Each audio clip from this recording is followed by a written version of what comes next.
Good evening and welcome back. Tonight we are walking into the household of Queen Charlotte. Not the throne room, not the coronation. As always, I'd love to know where in the world are you listening from and what time is it for you. And if you enjoy these cozy journeys through history, consider subscribing so you don't miss the next one. Whether you're here to drift into sleep or to follow the currents of history, I'm glad you're with me.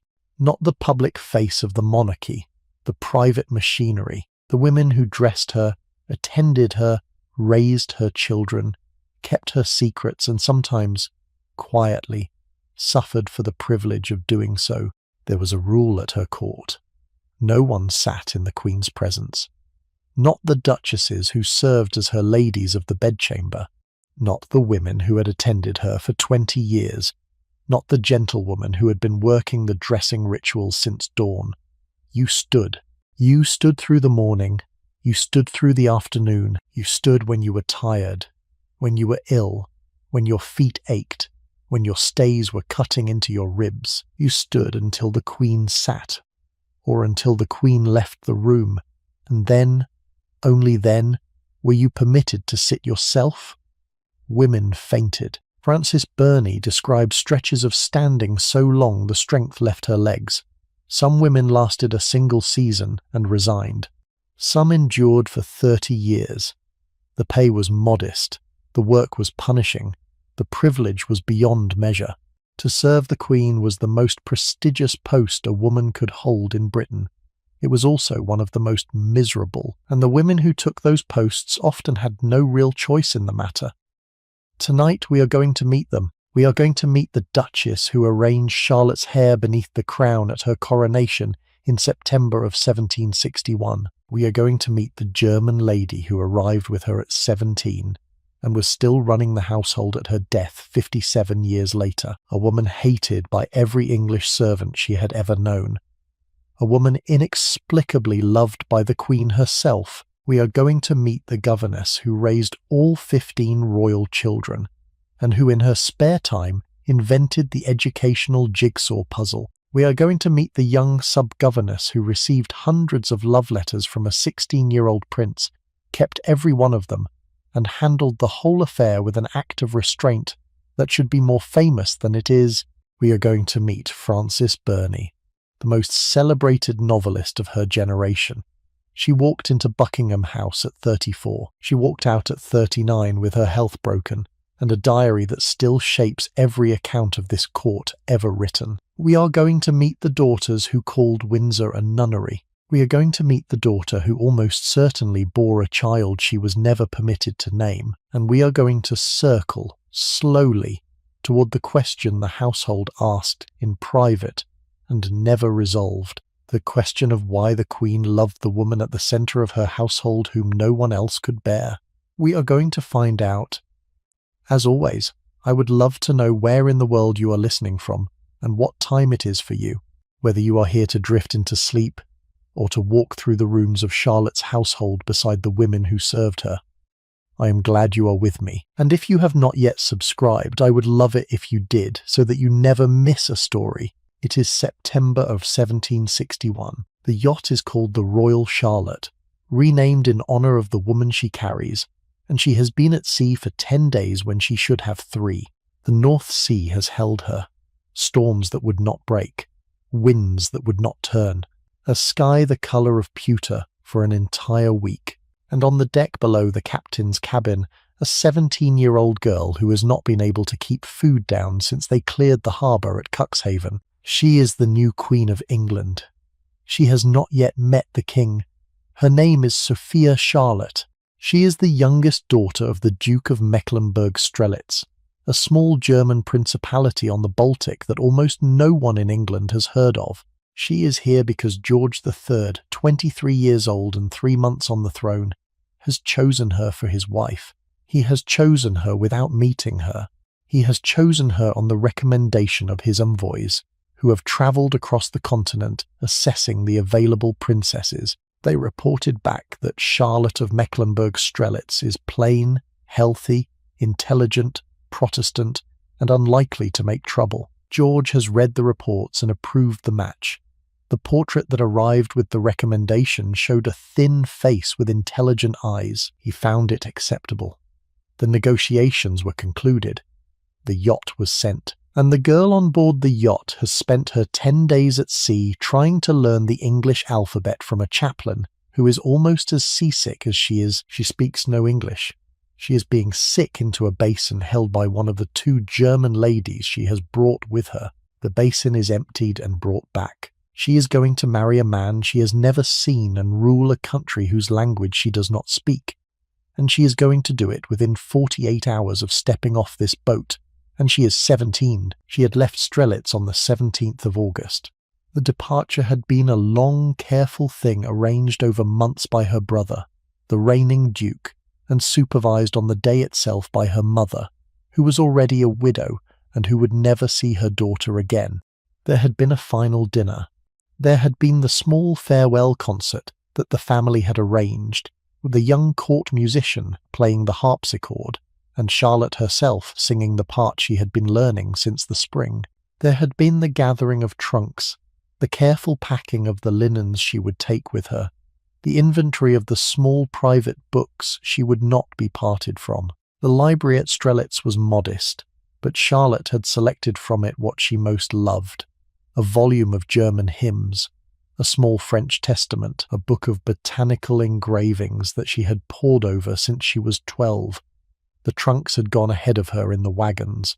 The carriage that took her out of the gates of the castle on the morning of the departure had carried her through small German towns where the people had stood in the streets to see the princess pass, and they had thrown wildflowers, and they had cheered, and her mother had sat beside her with a face that did not move. The journey across the continent had taken weeks. From Strelitz the carriage went to Stade, where the British envoys met her formally, and the escort that would take her to England joined her party. The roads of North Germany in August were dry and dusty.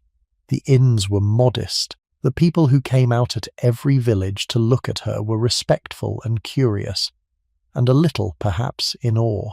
A girl on her way to be queen of a country. Half of them had heard of only as a place that wars were fought against. Charlotte travelled with a small entourage. Her 2 German ladies who were her oldest companions, a chaplain who was to be her spiritual director until an English one could be appointed, her hairdresser, her dressmaker, the various small officials who had been chosen by her brother to attend her until she was safely delivered. They reached Cuxhaven on the 28th of August. The yacht was waiting. The wind was wrong. They waited 4 days at the harbour for the wind to change, and on the 2nd of September they set sail, and the wind changed again within hours of their departure and turned, and the yacht had been struggling against weather ever since.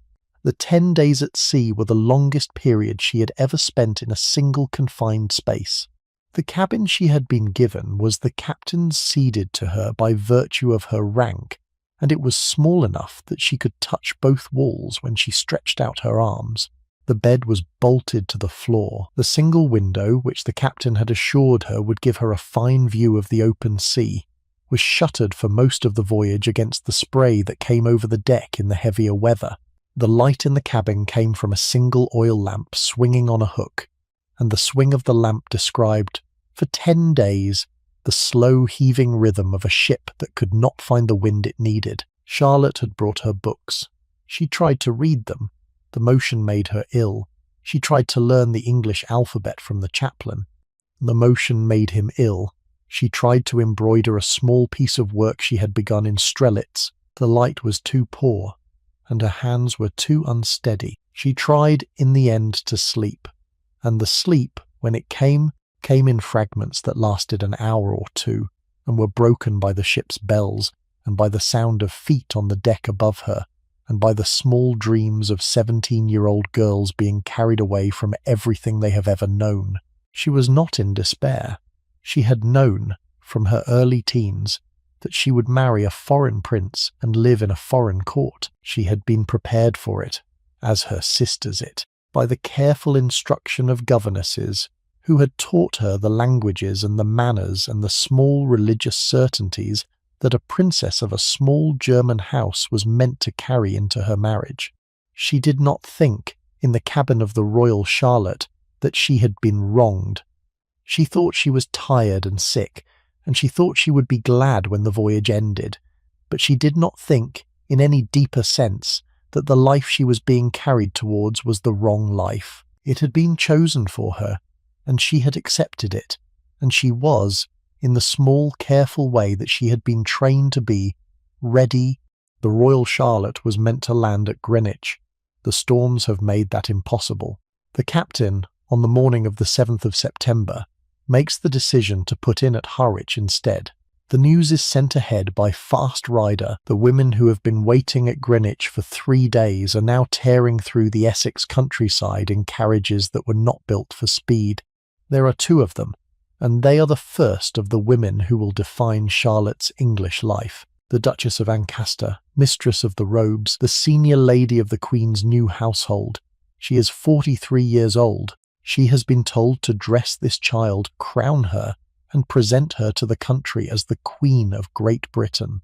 The Duchess of Hamilton, Lady of the Bedchamber, formerly Elizabeth Gunning, one of the 2 Gunning sisters whose extraordinary beauty had carried them 20 years earlier from the obscure Irish gentry to the highest peerage in the kingdom. She is 30 years old.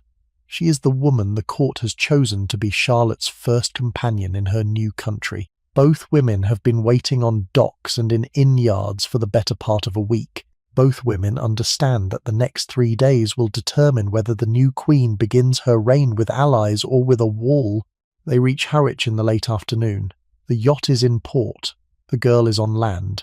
She is shaking. She has not yet recovered her balance from 10 days at sea, and the ground beneath her feet still moves with the memory of the deck, and the carriage that is waiting will take her to Witham for the night and to London tomorrow. Hamilton in the carriage will later record that the new queen was singing a German hymn, quietly, almost under her breath, the sort of singing a child does to comfort herself in the dark. She sang for most of the way to Witham. She fell asleep with her head on Hamilton's shoulder before the lamps were lit. The next morning they go to London. The garden gate at St. James's Palace is where the meeting happens. The carriage stops at the entrance to the Privy Garden, the gate that is used for private arrivals rather than ceremonial ones, and Charlotte steps down into a courtyard where a group of men is waiting. One of them is taller than the others. He is wearing court dress, his coat cut from dark silk, his face composed. She knows immediately which one he is. She has been preparing for this moment for 10 days at sea, and for several years before that. She steps forward, and she kneels, and she reaches for his hand to kiss it. George raises her up before her knee touches the ground. He says in French, the language they have agreed will be their common ground, that he is glad she has come. He kisses her on both cheeks. He takes her hand and he leads her through the gate and into the palace where she will live for the rest of her life, and where at 10 o'clock that evening, in the Chapel Royal, she will marry him. The wedding is at night. The Chapel Royal is lit by candles, and the women of the household have spent the day dressing the bride in a gown of stiff silver tissue and fitting her hair with a circlet of diamonds borrowed from the royal collection. Charlotte has been awake for 36 hours. She has been seasick for 10 days. She has met her husband 3 hours ago. She walks down the aisle of the chapel on the arm of the Duke of Cumberland, the king's uncle, and she repeats her vows in a voice so quiet that the bishop standing nearest to her can barely hear them. She is married before midnight. Her name is now Charlotte, Queen of Great Britain and Ireland. Her old life ended at the garden gate. The coronation is 2 weeks later. The interval is filled with fittings, presentations, lessons in protocol, lessons in English, fittings, presentations, fittings. She is measured and remeasured. She is dressed and dressed again. She is taught how to enter a room, how to receive a curtsy, how to acknowledge a bow without smiling at the wrong person. The Duchess of Ancaster supervises every detail of her preparation. The Duchess of Hamilton stays close to her through the long days, translating where the chaplain's English fails. She holds her hand at moments where the strangeness becomes too much. She sits up with her in the evenings when she cannot sleep. The coronation itself takes place at Westminster Abbey on the 22nd of September. The crown is too big. It has been made for the head of a king and is being placed on Queen Consort, and even with the cushioning that has been built into the inner band, it is too heavy and too wide, and it slips. Charlotte sits very still on the coronation chair, while the Duchess of Ancaster, in full court dress with her own coronet on her head, steps forward and adjusts the crown with both hands. She settles it into a position from which it will not fall. The moment is not noted by most of the witnesses. It is noted by a few. They do not forget. The Duchess of Argyll, also a lady of the bedchamber, is the woman who hands her the orb. The procession back through the abbey, when it comes, is a procession of women. She has been Queen of Great Britain for 22 days. In her apartments at St. James's that night, after the coronation banquet and the reception and the long return through the streets where the bonfires were burning, Charlotte sits on the edge of her bed. One of her German women removes the silver tissue gown. The woman is named Juliane Schwellenberg. The other one, who is unbuckling Charlotte's shoes, is Johanna Hagedorn. Both of them have travelled with her from Mecklenburg-Strelitz. Both of them are the only two people in the palace who can speak to her without translation. Both of them, in the days since the arrival, have noticed that the English servants do not look at them when they pass. The English servants in turn have noticed that the Germans have already taken charge of the Queen's private dressing. They have begun giving instructions in a language no one else speaks. They have placed themselves between the Queen and the household in a position the household intends to dislodge. They will not dislodge it. Hagedorn will die before the resentment can grow into a struggle. Schwellenberg will live for 36 more years. By the time of her death, she will be the most feared and most resented figure in the Queen's household. Charlotte will have defended her against every attempt to remove her. The household will have learned that the Queen's loyalties once given are absolute. The court that will define the rest of Charlotte's life has just been assembled. The duchesses on the upper tier, the Germans on the inner tier, the maids and the dressers and the wardrobe women and the pages on the lower tiers, all of them in their places, all of them around a queen who is 17 years old, who has been in the country for 36 hours, who is now sitting in her shift in front of a coal fire in a room she has never seen before, a palace she does not yet know how to find her way around, a country whose language she cannot yet speak, while two German women whose names history will mostly forget unbutton her stays and let her finally breathe. She has never been so tired. The fire is warm. The bed is turned down. Schwellenberg blows out the lamp nearest the door, and the shadows close around her, and she lies down in the bed of the Queen of England, and she sleeps. The first weeks were the hardest. The English she had been trying to learn at sea was not the English she now had to learn at court. The phrases she had memorized were the phrases of a chaplain's primer, formal and clerical, and largely useless in the daily business of the household. The English of the bedchamber women, of the dressers and the wardrobe attendants, was a quicker, slangier, more practical language full of expressions that the primer had not seen fit to include. Charlotte listened to it with the close attention of a young woman who understood that her ability to function in the household depended on the speed of her acquisition. She made progress. She had a good ear. By the end of the first month, she could understand most of what was said to her. By the end of the third, she could reply, in a slow, careful, accented English that the duchesses praised in front of her and described privately, in their own letters, as charmingly imperfect. The accent never left her. The accent stayed in fainter form for the rest of her life. The accent was, in the long view, the smallest of the costs. She wrote home to her mother. She wrote in German by the steady candlelight of the small hours of the morning, in a hand that was steady and careful, and that did not, in any of the surviving letters, betray distress. She wrote about the rooms at St. James's.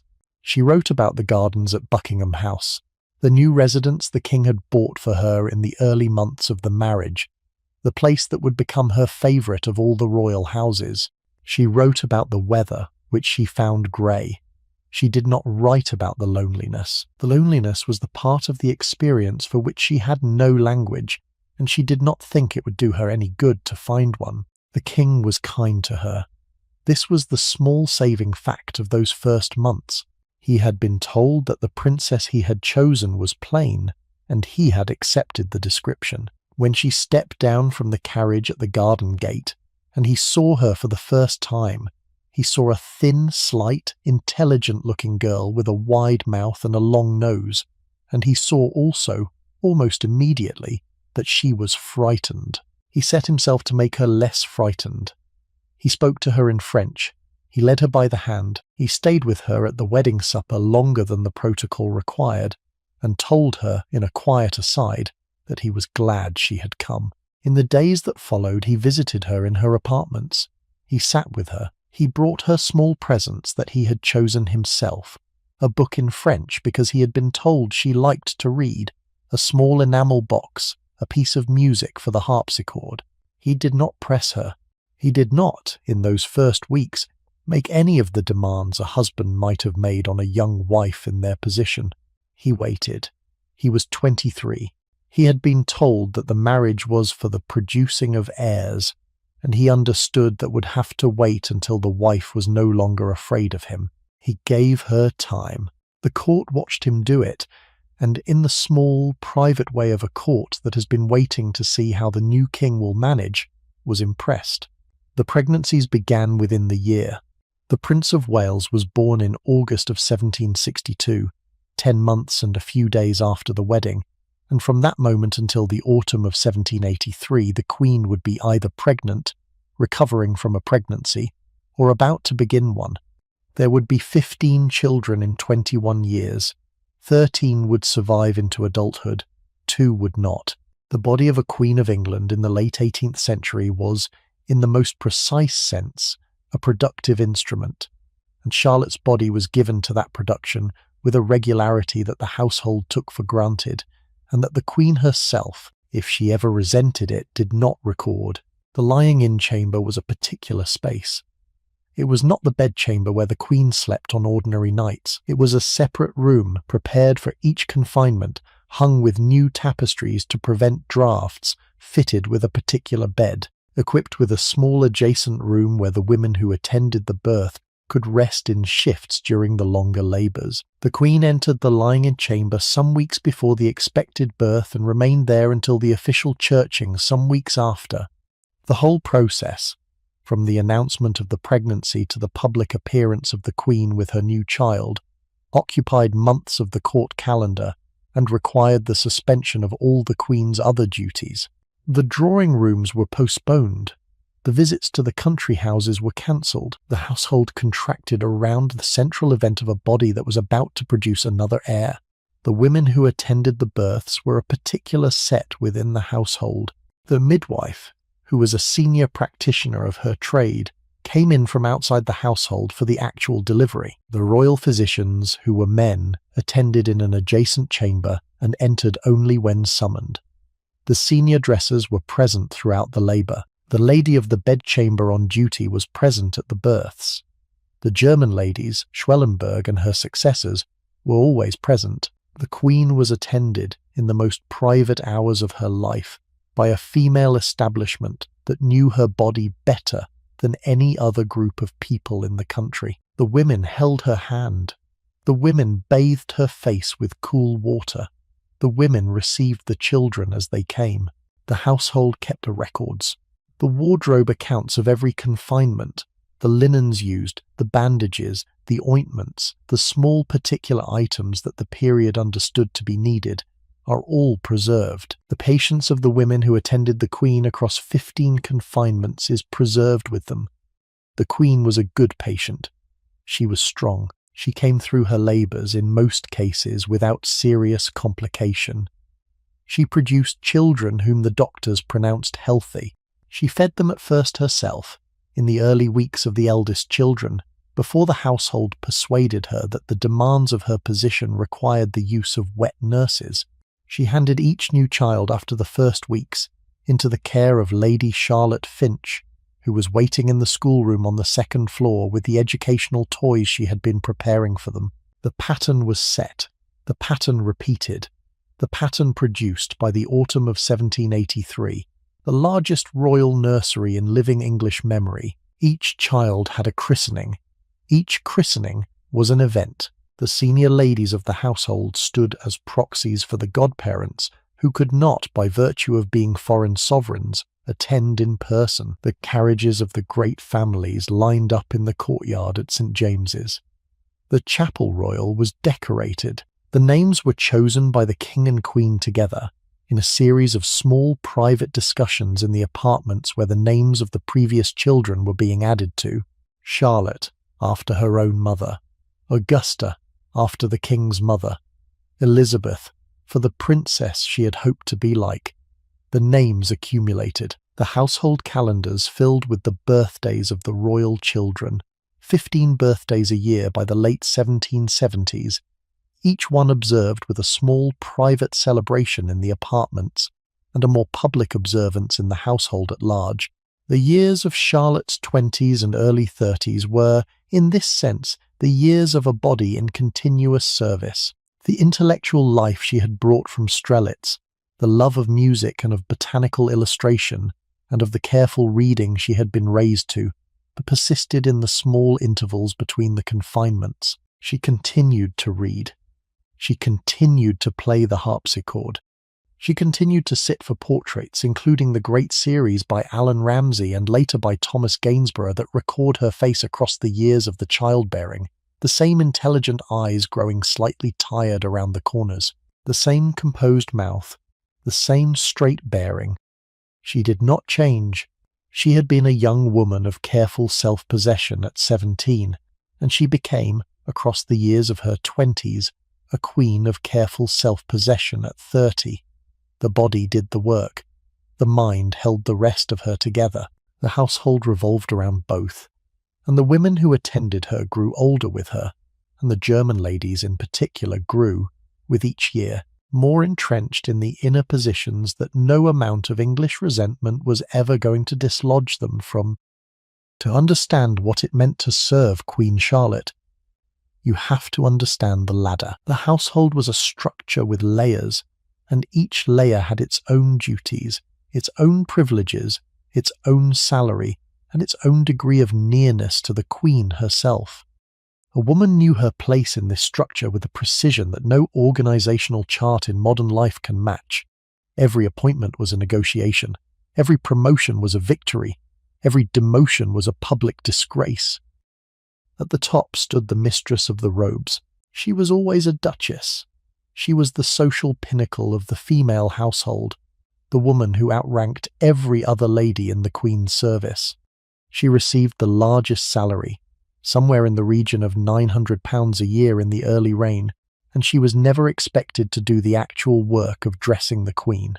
Her role was ceremonial. She presided. She accompanied Charlotte to the great events of the court. She stood beside her at the drawing rooms, and she was, in the eyes of the public, the Queen's most visible female companion. The Duchess of Ancaster held the post for the first 18 years of the reign. She was succeeded by other duchesses in their turn, the office passing among the great families in a rotation that was watched by the political world with a careful and informed attention. Below the mistress of the robes came the ladies of the bedchamber. There were 6 of them. They were countesses and sometimes the wives of barons, never lower in rank, and they served on a system of rotation that allowed each woman to be in attendance for roughly 2 months at a stretch before returning to her own household. Their salary was £500 a year.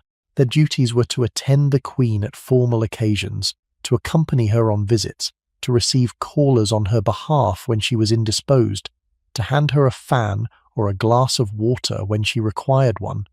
They were companions rather than servants. They were chosen for their family connections as much as for their personal qualities. Some of them, like Lady Harcourt, became genuine friends to Charlotte. Others, less suited to the work, served their 2 months and counted the days. Below the ladies of the bedchamber came the women of the bedchamber. There were 8 of them. They were gentlewomen rather than peeresses. They came from the families of the gentry, from the daughters of clergymen and lawyers and untitled landowners, and their salary was modest, around £200 a year. Their work was real. They were the tier on which the day-to-day running of the Queen's private rooms depended.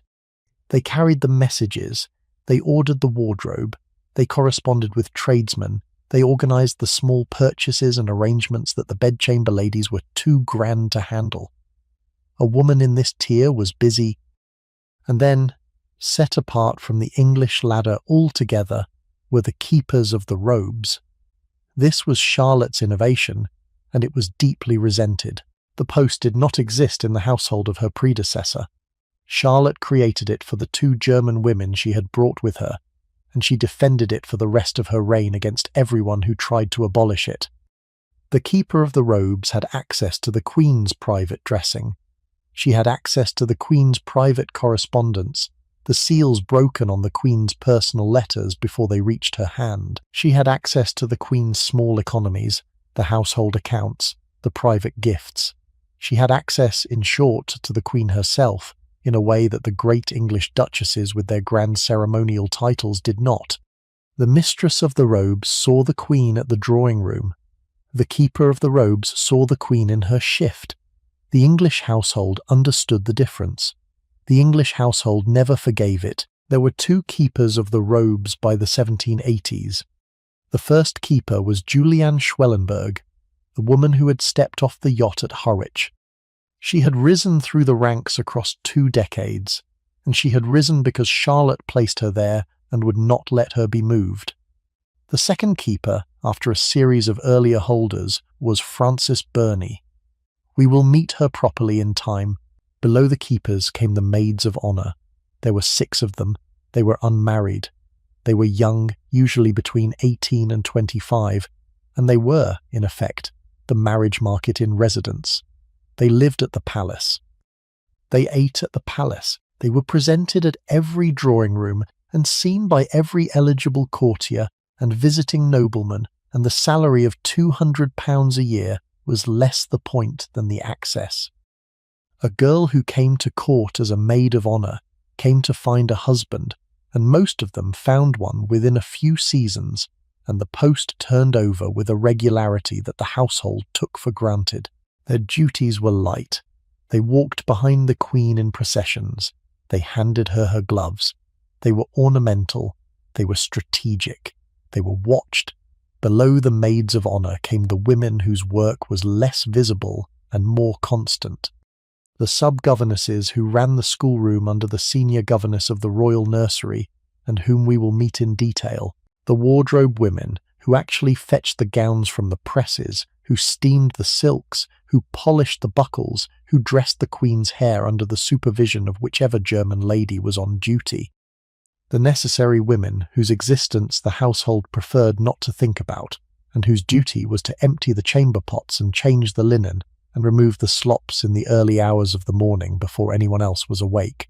The pages, young men of good family who carried letters and stood in corridors and waited for the small commissions that filled their day. Each of these tiers had its own salary scale, its own quarters within the palace, its own table at meals, and its own cluster of privileges that were as strictly enforced as the social distinctions outside the palace walls. A wardrobe woman did not eat at the same table as a woman of the bedchamber. A maid of honour did not enter the same drawing room as a necessary woman. The hierarchy was visible in the corridors. It was visible in the seating at chapel. It was visible in the dress that each woman was required to wear when she was in the Queen's presence. The elaborate court mantua and hooped petticoat for the ladies, the simpler black silk for the working tier, the plain cap and apron for the women who came in before dawn to make the household possible. The wardrobe women in particular did the work that almost no one outside the household ever saw. They were the women who managed the Queen's clothes. The Queen's clothes were a small museum. There were court mantuas of state silk, embroidered with silver and gold thread in patterns that took the embroidery houses of Lyon and Spitalfields months to complete. There were morning gowns of muslin and cotton for the private rooms. There were riding habits of dark wool tailored by the same firms that tailored the king. There were the elaborate dresses for the drawing rooms with their hoops and their lappets and their trains. There were court slippers of silk, embroidered to match the gowns, that were not designed to be worn for more than a single occasion.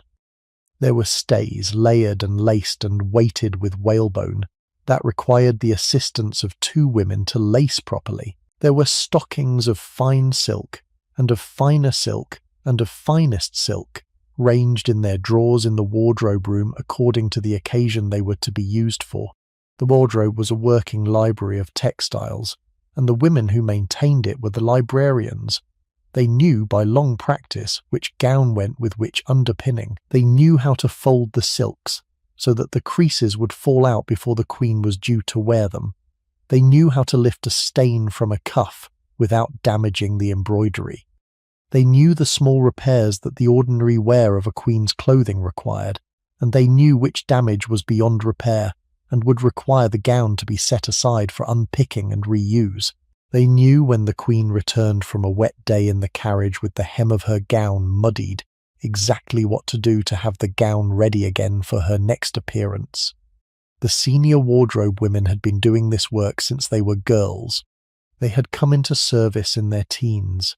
They had risen through the lower ranks of the household by the slow accumulation of competence and trust, and by the time they reached the senior posts, they were women in their 40s and 50s whose understanding of fabric was deeper than any duchess in the household possessed. The maids of honor rotated through the post in shorter spans. A young woman appointed at 20 rarely stayed past 25. The post was, in the simplest terms, a marriage market with a salary.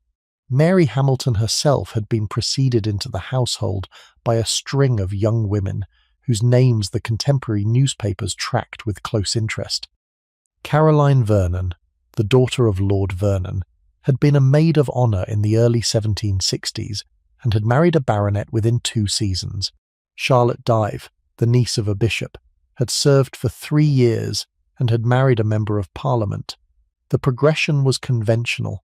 The young women came to court with the expectation that within 5 years they would be the wives of someone in the political class, and the household, in its quieter calculations, agreed. The ones who did not marry were a separate category. There were always a few. The maid of honour who turned 30 and was still in the post had, in some sense, missed the window the post had been designed to provide. She might continue in service for another decade.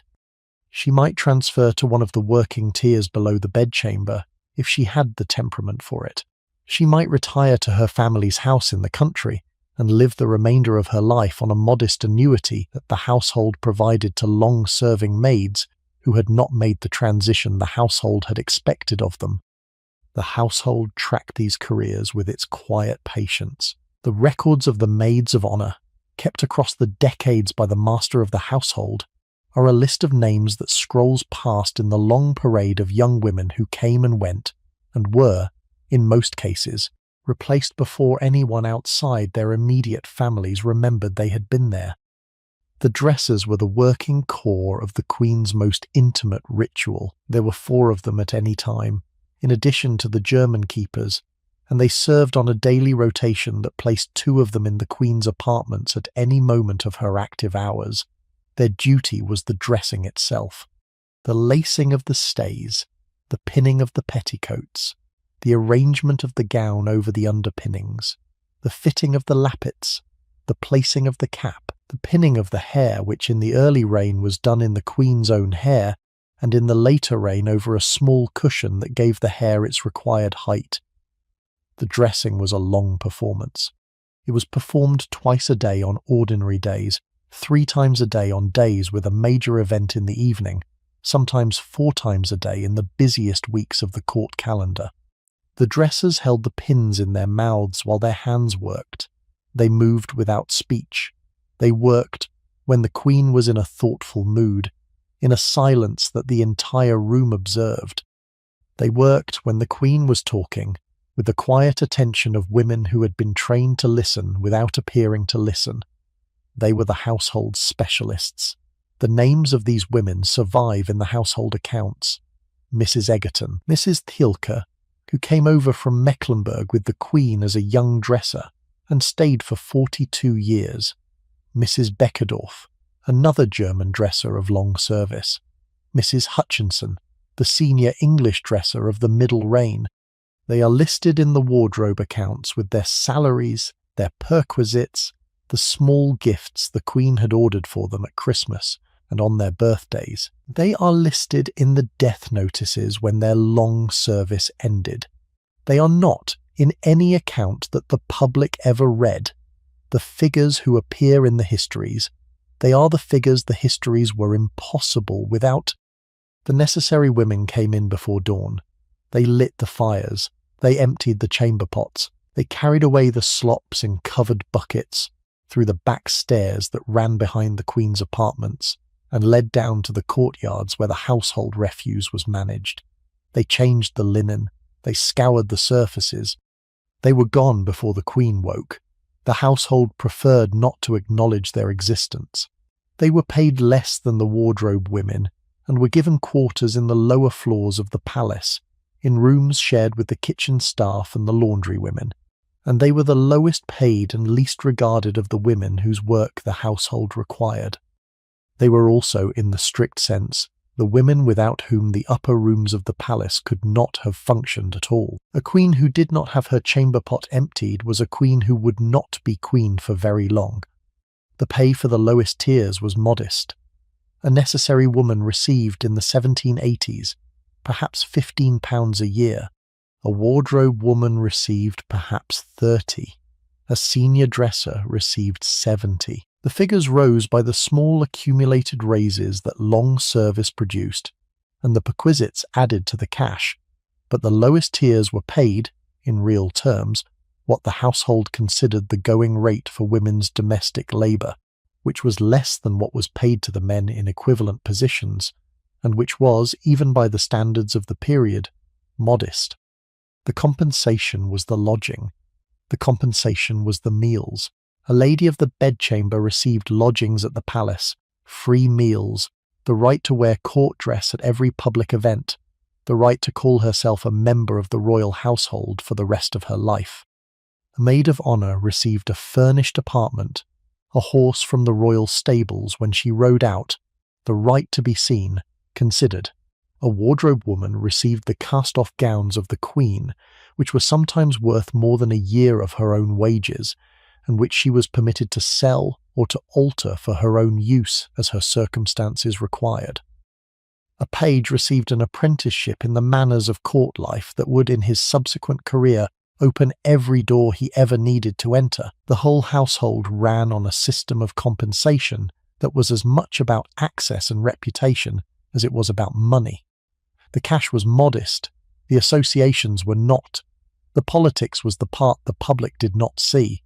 Every appointment was contested. The senior posts were political prizes, distributed by the Prime Minister of the day in consultation with the King and the Queen, and the manoeuvring for them was as fierce as the manoeuvring for cabinet places. A duke whose wife was made mistress of the robes had won a victory over rival families. A baronet whose daughter was made a maid of honour had inserted his line into the highest social register in the country. The Queen's preferences were known, and they were considered, but they did not always prevail. Charlotte learned across her first decade to choose her battles. She did not always win them. She did sometimes lose a lady of the bedchamber she had wanted. She never lost Schwellenberg, and the household understood by the end of the 1770s that there were certain figures around the Queen whom no political pressure could remove. The household lived inside its own rules. A footman who entered the Queen's apartments without permission was dismissed. A wardrobe woman who took home a piece of the Queen's lace that had been discarded was dismissed. A maid of honour who corresponded with a man without the Queen's knowledge was warned, and on a second offence was dismissed. The discipline of the household was not laid out in a published code. It was understood. It was passed down by senior women to junior women, by the long observation of how the older members of the household conducted themselves, by the small private warnings that a woman received from her superior when she was approaching a line. The discipline was effective because the alternatives were severe. To be dismissed from the Queen's household was the centre of female social life in England, and a young woman who had been dismissed could not, in most cases, find an equivalent place anywhere else. It was the most prestigious work a woman could hold in Britain. The post of Mistress of the Robes was the highest position any woman not born royal could attain. The Queen's household was the apex of female public life. Every appointment was reported in the newspapers. Every quarrel was tracked by the political diarists. Every retirement was an event. It was also one of the most miserable. The hours were long. The standing was brutal. The boredom in the lower tiers was punishing. The competition for the Queen's notice was constant, and the consequences of falling out of favour were severe. And the women who held these posts were, almost without exception, women who had no realistic alternative. They were paid in proximity, and they paid for it with their feet, their backs, their eyes, their patience, and a great many of the years that, in an ordinary life, they would have spent at home. In the spring of 1762, while the Queen lay in her confinement after the birth of the Prince of Wales, an offer was made to a 36-year-old gentlewoman named Lady Charlotte Finch. The offer was the post of governess to the royal children. There was, at this point, only one royal child. The post would, by the time of her retirement, have grown to include 15. Lady Charlotte Finch was the daughter of the Earl of Pomfret. She had been educated, unusually for her sex and her century, in mathematics, in classical languages, in modern history, and in the natural sciences. She was, by every contemporary account, the most learned woman of her rank in England. She was married to the Honourable William Finch, the younger son of the Earl of Aylesford, a man whose conversation no one ever recorded as memorable, and whose wife's intelligence was the principal thing anyone said about him. She had 4 children of her own. She accepted the post. The education that had shaped her was unusual enough to be worth pausing on. Her mother, Henrietta Louisa Fermor, the Countess of Pomfret, had been a learned woman in her own right, a friend of Lady Mary Wortley Montagu, and of the small circle of titled women in the 1720s and 1730s who had taken seriously the question of whether young women of their class ought to be given the kind of education routinely provided to their broth. The Countess had decided that her own daughters would be. She had chosen tutors herself. She had supervised the curriculum. She had made Lady Charlotte and her sisters read in the same authors their brothers were reading at school, in the same translations, with the same expectation of comprehension. The mother had then, when the daughter was a young woman, taken her on a long European tour that lasted several years, and that included a residence in Florence, where Lady Charlotte had perfected her Italian and had been allowed access, by her mother's friends, to the libraries of Florentine intellectuals to whom no English girl of her age had ever previously been introduced. By the time Lady Charlotte returned to England in her mid-20s, she was, by every measure that could be applied, one of the best educated young women in Europe. She had married William Finch shortly afterwards, a marriage of position rather than passion, and she had lived the conventional life of a peeress's daughter and a peer's daughter-in-law for 2 decades before the offer to take charge of the royal nursery arrived.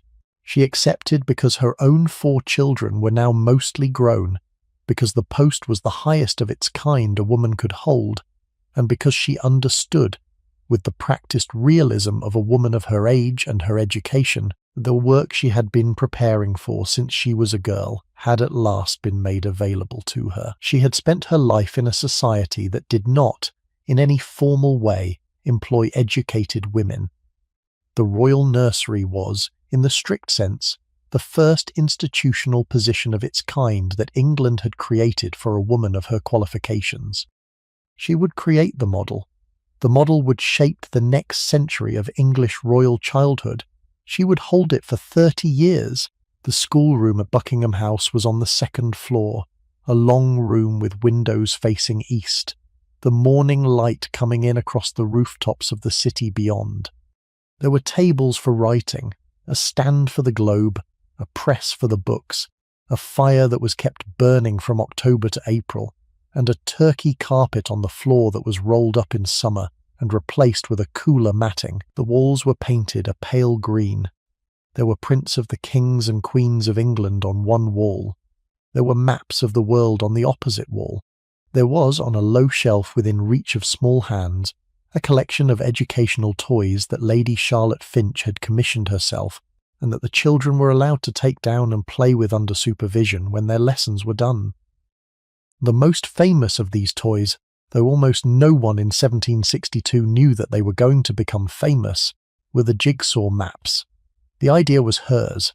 It was an idea so simple in retrospect that it is difficult to believe no one had had it before.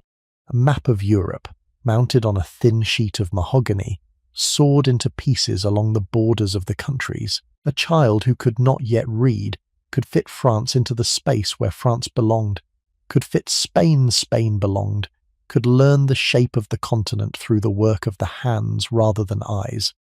She had the maps made by a young engraver in London named John Spilsbury, who would later be credited as the inventor of the puzzle. The patron was Lady Charlotte Finch. The pedagogy was hers. The market she had created would, within a generation, fill the schoolrooms of Europe, and would, 2 centuries later, still be a children's toy. The royal children learned geography from her jigsaws.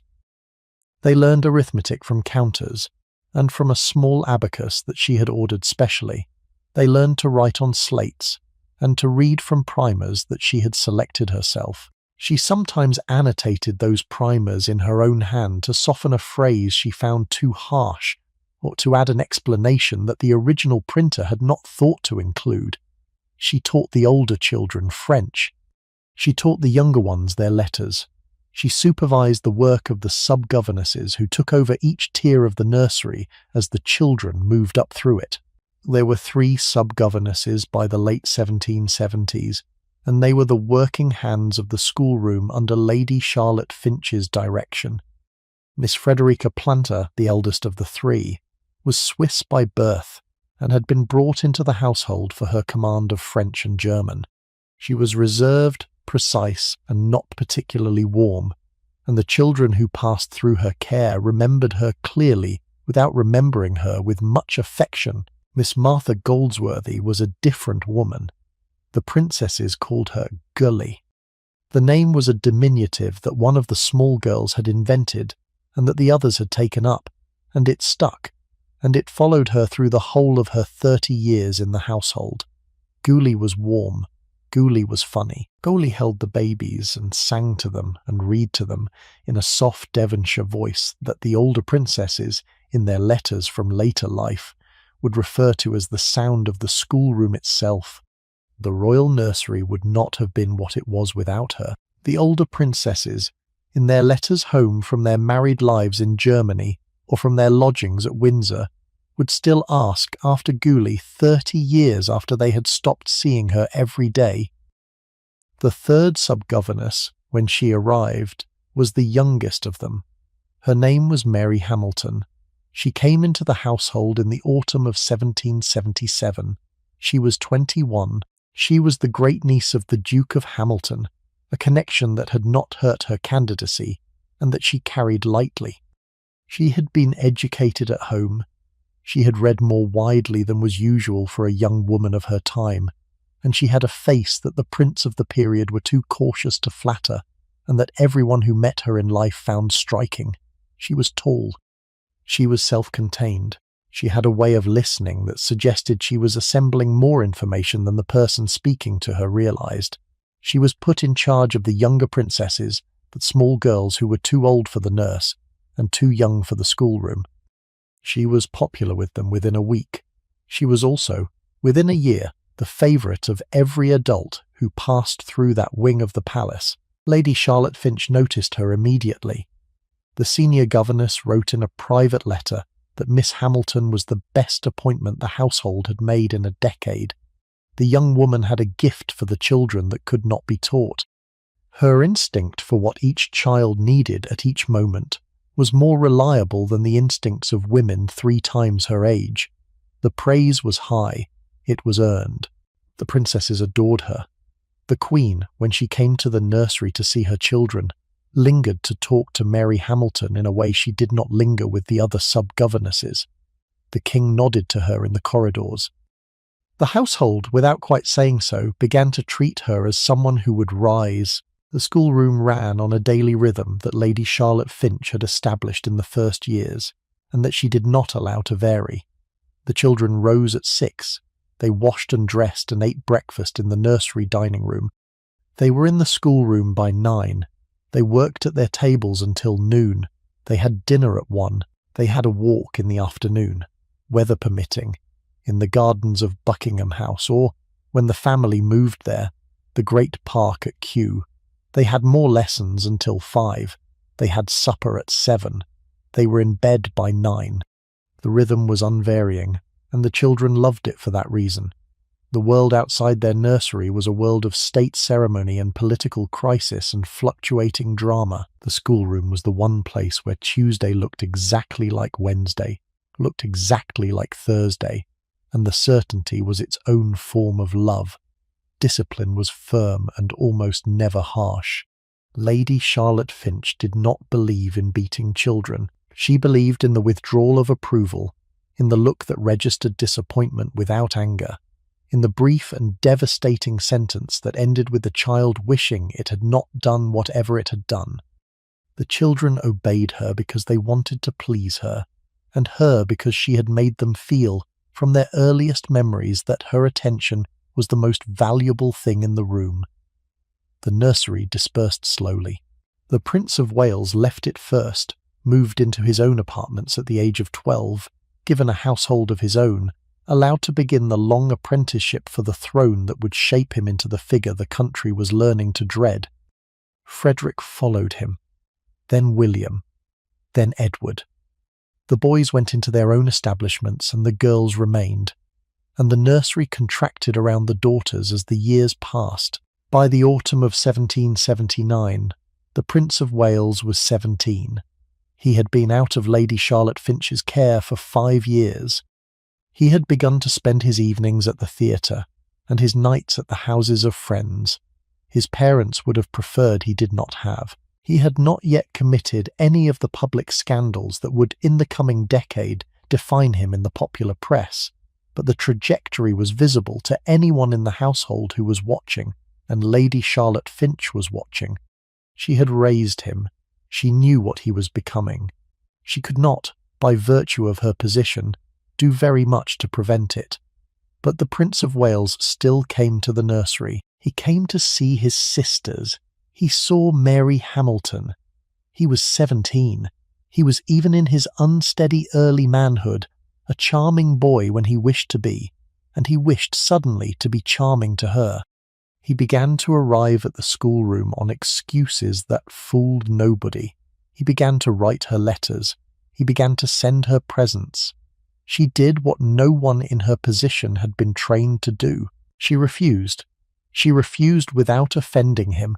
She refused repeatedly and quietly, and with a skill that the household, watching from the side, did not at first understand.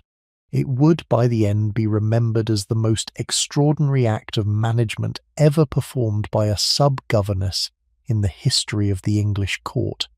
We are about to find out how she did it. The first letter arrived in February of 1779. It was carried by a page from the prince's apartments to the schoolroom on the 2nd floor.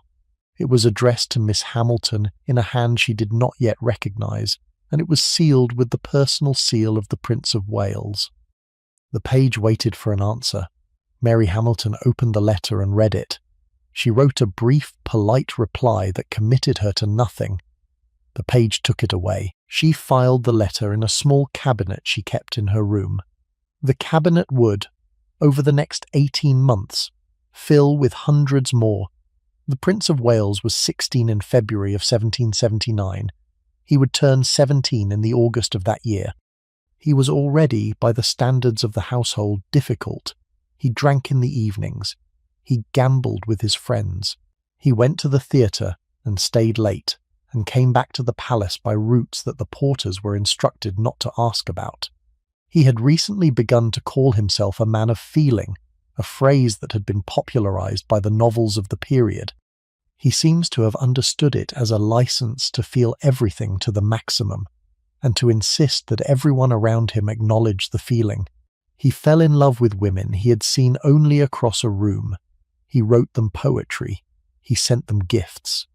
He had, in the 18 months before he met Mary Hamilton, fixed his attention on at least 3 young women of the household, none of whom had been able to handle him, all of whom had ended up either humiliated or dismissed.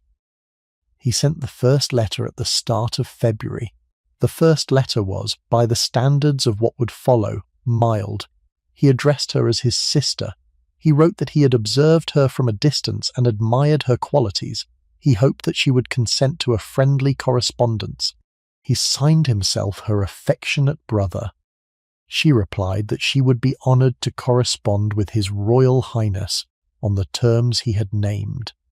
As his sister, only as his sister. The terms were stated in the first reply, and they were never relaxed. The correspondence that followed ran to several hundred letters across 2 years. It was carried on under those terms. The prince, who in every other relationship in his life pushed past every limit he was given, did not, with Mary Hamilton, ever quite succeed in moving past the line she had drawn. He tried. The escalation began within weeks. The letters grew longer. They grew daily. They began to arrive in the morning and the evening, sometimes both. He wrote of his admiration for her mind. He wrote that the sight of her in the corridor had become the central event of his day. He sent her a lock of his hair tied with a ribbon.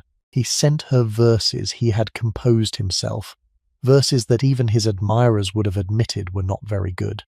He addressed her, in a phase that lasted some months, as Miranda after the heroine of The Tempest, and he signed himself Palamon after a hero of his own choosing. He proposed clandestine meetings. He proposed that they should write to each other in code. He threatened, more than once, that if she would not love him as he loved her, he would not be able to bear his life. She handled it.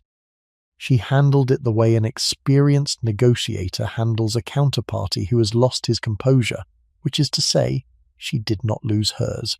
She wrote back warmly. She did not encourage him. She did not crush him. She acknowledged his feelings without reciprocating them. She gently corrected him when he overstepped. She refused again and again to meet him alone. She refused to write to him in code. She refused the locks of hair, returning them by the next page with a note explaining that a young woman in her position could not accept such gifts. She refused, when he proposed it, the idea of a secret engagement. She did all of this without ever telling him that what he was doing was wrong, because she understood, as the women who had failed before her had not, that telling a Prince of Wales he was wrong was the surest way to drive him into open scandal. She wrote him long, gentle letters about his future. She praised the qualities he had not yet developed. She suggested, in language so tactful that he sometimes did not realize he was being suggested to, that he might find more appropriate companions among the young women of the household. She named other young women he might admire. She praised them to him. She redirected his attention, by careful inches, away from herself. The household was watching. Lady Charlotte Finch was watching. Schwellenberg, in the Queen's apartments below, was watching with the close attention of a woman who missed nothing. The Queen herself was watching, though the Queen, in this matter as in many others, did not intervene. Charlotte trusted Mary Hamilton. Charlotte had assessed the young woman in the schoolroom and had concluded accurately that Hamilton was the only person in the household who could manage the prince without making the situation worse. The Queen withdrew. The Queen waited. The Queen was rewarded. In December of 1779, the Prince of Wales attended a performance of The Winter's Tale at the Drury Lane Theatre. The actress playing the role of Perdita was a young woman named Mary Robinson. She was 21. She was very beautiful. She had a stage presence that the prince, in his theatrical phase, was exactly the audience for. He saw her perform, and he wrote to her the next morning. The courtship that began that night would, by the spring of 1780, have produced an arrangement, a settled income for the actress, a public mistress for the prince, the first of the great public scandals of his early manhood. It was not the worst possible outcome. The worst possible outcome would have been a private scandal involving a sub-governess in the Queen's own household, a young woman of good family and impeccable reputation, a woman whose dismissal would have damaged the Queen and whose ruined country. The Prince of Wales had a public mistress. He did not have a private disaster. The letters began to slow in the early months of 1780. They did not stop. He continued to write to her. The terms of their correspondence remained what Hamilton had set in February of 1779. Sister, brother, nothing more. The terms held until Hamilton's departure from the household in 1782. She left the Queen's service quietly. She gave her notice in the proper form. She was thanked for her years of work. She was given the customary gift of a piece of plate engraved with the Queen's monogram. She left the palace with her reputation intact. She did not leave with anything that could be used against her. The household closed around the gap she had left, and the appointment was filled and the schoolroom moved on. 3 years later, in 1785, Mary Hamilton married a gentleman named John Dickinson. He was a Cheshire man of independent fortune, intelligent, devoted to her. The marriage was happy. They had one daughter. They lived for the rest of their lives at his estate at Taxal. Mary kept up a wide correspondence with the literary and intellectual women of her generation. She lived with the steady contentment of a woman who had survived a passage that could have destroyed her, and who had emerged from it with herself entirely her own. She kept the letters, every one of them. The hundreds of letters from a Prince of Wales who would later be a regent and later a king, the letters of a teenage boy in love with the wrong woman, the letters of an obsession that she had managed without breaking it and without breaking him.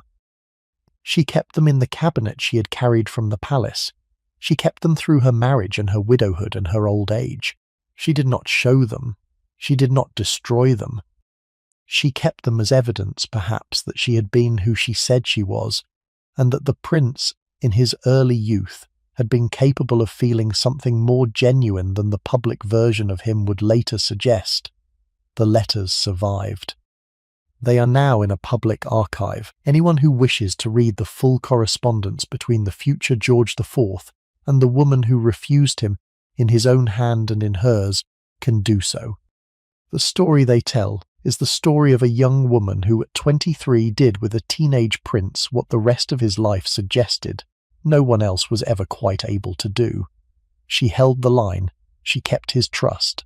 She redirected him without humiliating him. She walked away when she had finished, and she lived a long and quiet life. And the only reason the world knows her name now is because she had the foresight 2 centuries ago to keep what would otherwise have been thrown into the fire. She is the woman the household called Miss Hamilton. She is the woman the prince called Miranda. She is the woman who, in the autumn of 1779, looked across the schoolroom at a 16-year-old boy who had come to write his first letter to her, and who decided, before he had finished speaking, exactly how she was going to handle him. She handled him, and the Queen, watching from the apartments below, never had to intervene. The Queen's own life, in the rooms below the schoolroom, ran along its own private currents, that the household sometimes noticed and sometimes did not. The Queen read. She read more than any English queen before her had read, and probably more than any English queen since. Her library, by the end of her life, contained over 4,000 volumes. It included, in addition to the standard works of theology and history that any royal library possessed, a serious collection of botanical works, of musical scores, of works in German and French and Italian, of the modern English novelists whom she did not always approve of, but could not stop reading. She had read Richardson. She had read Fielding, with reservations. She read Burney before she knew the author would one day stand in her dressing chamber. She read the new novels that her ladies brought her. She read the older works that the librarians of the Royal Library brought up from the storage rooms when she requested them. She kept lists in her own hand of the books she had finished and still wished to read. The lists survive. They are the lists of a serious reader who did not consider reading a frivolous occupation. She played the harpsichord. She had been taught as a girl in Strelitz by a court musician of moderate gift, and she had brought the practice with her to England, and she had continued it in the small private hours of her week for the rest of her life. She had her own instruments, several of them, in her private apartments at the various royal residences. She had had Handel's music when Handel had been the great living composer, and she had been one of the first patrons of the young Mozart, who had visited London with his father and his sister in 1764 and 1765, when she had been a young queen still finding her footing. The young Mozart had played for her. He had been 8. She had given his father a generous gift and had taken away from the visit a memory that she still spoke of in the household decades later. She continued, throughout her life, to support the work of musicians she admired. Johann Christian Bach, the youngest son of the great Bach, was her music master for many years and a regular figure in the small concerts she held in her drawing room. The chamber music of those decades, the works the Queen herself listened to, were the staple of her evenings when no court occasion required her elsewhere.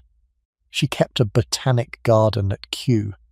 The botanic garden, which had been begun by the King's mother in the 1750s, became under Charlotte's direction one of the most important plant collections in Europe. Joseph Banks, the great explorer botanist who had sailed with Cook and who had been bringing back exotic specimens from the southern oceans for years, was the director.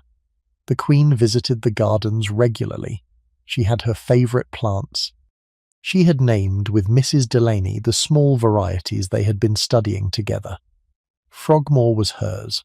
The King had given it to her in the 1790s as a small house and garden of her own, and she had developed it, with the patience of a woman who knew what she liked, into the kind of small private retreat that no other royal residence had ever provided her. The princesses came to Frogmore. Mrs. Delaney came when she was still alive.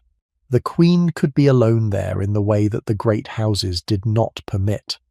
She gardened there, in the small careful way that an arthritic woman of 70 can garden, with the assistance of a young gardener whose duty was to do the actual digging while the Queen indicated where she wished the plants to go.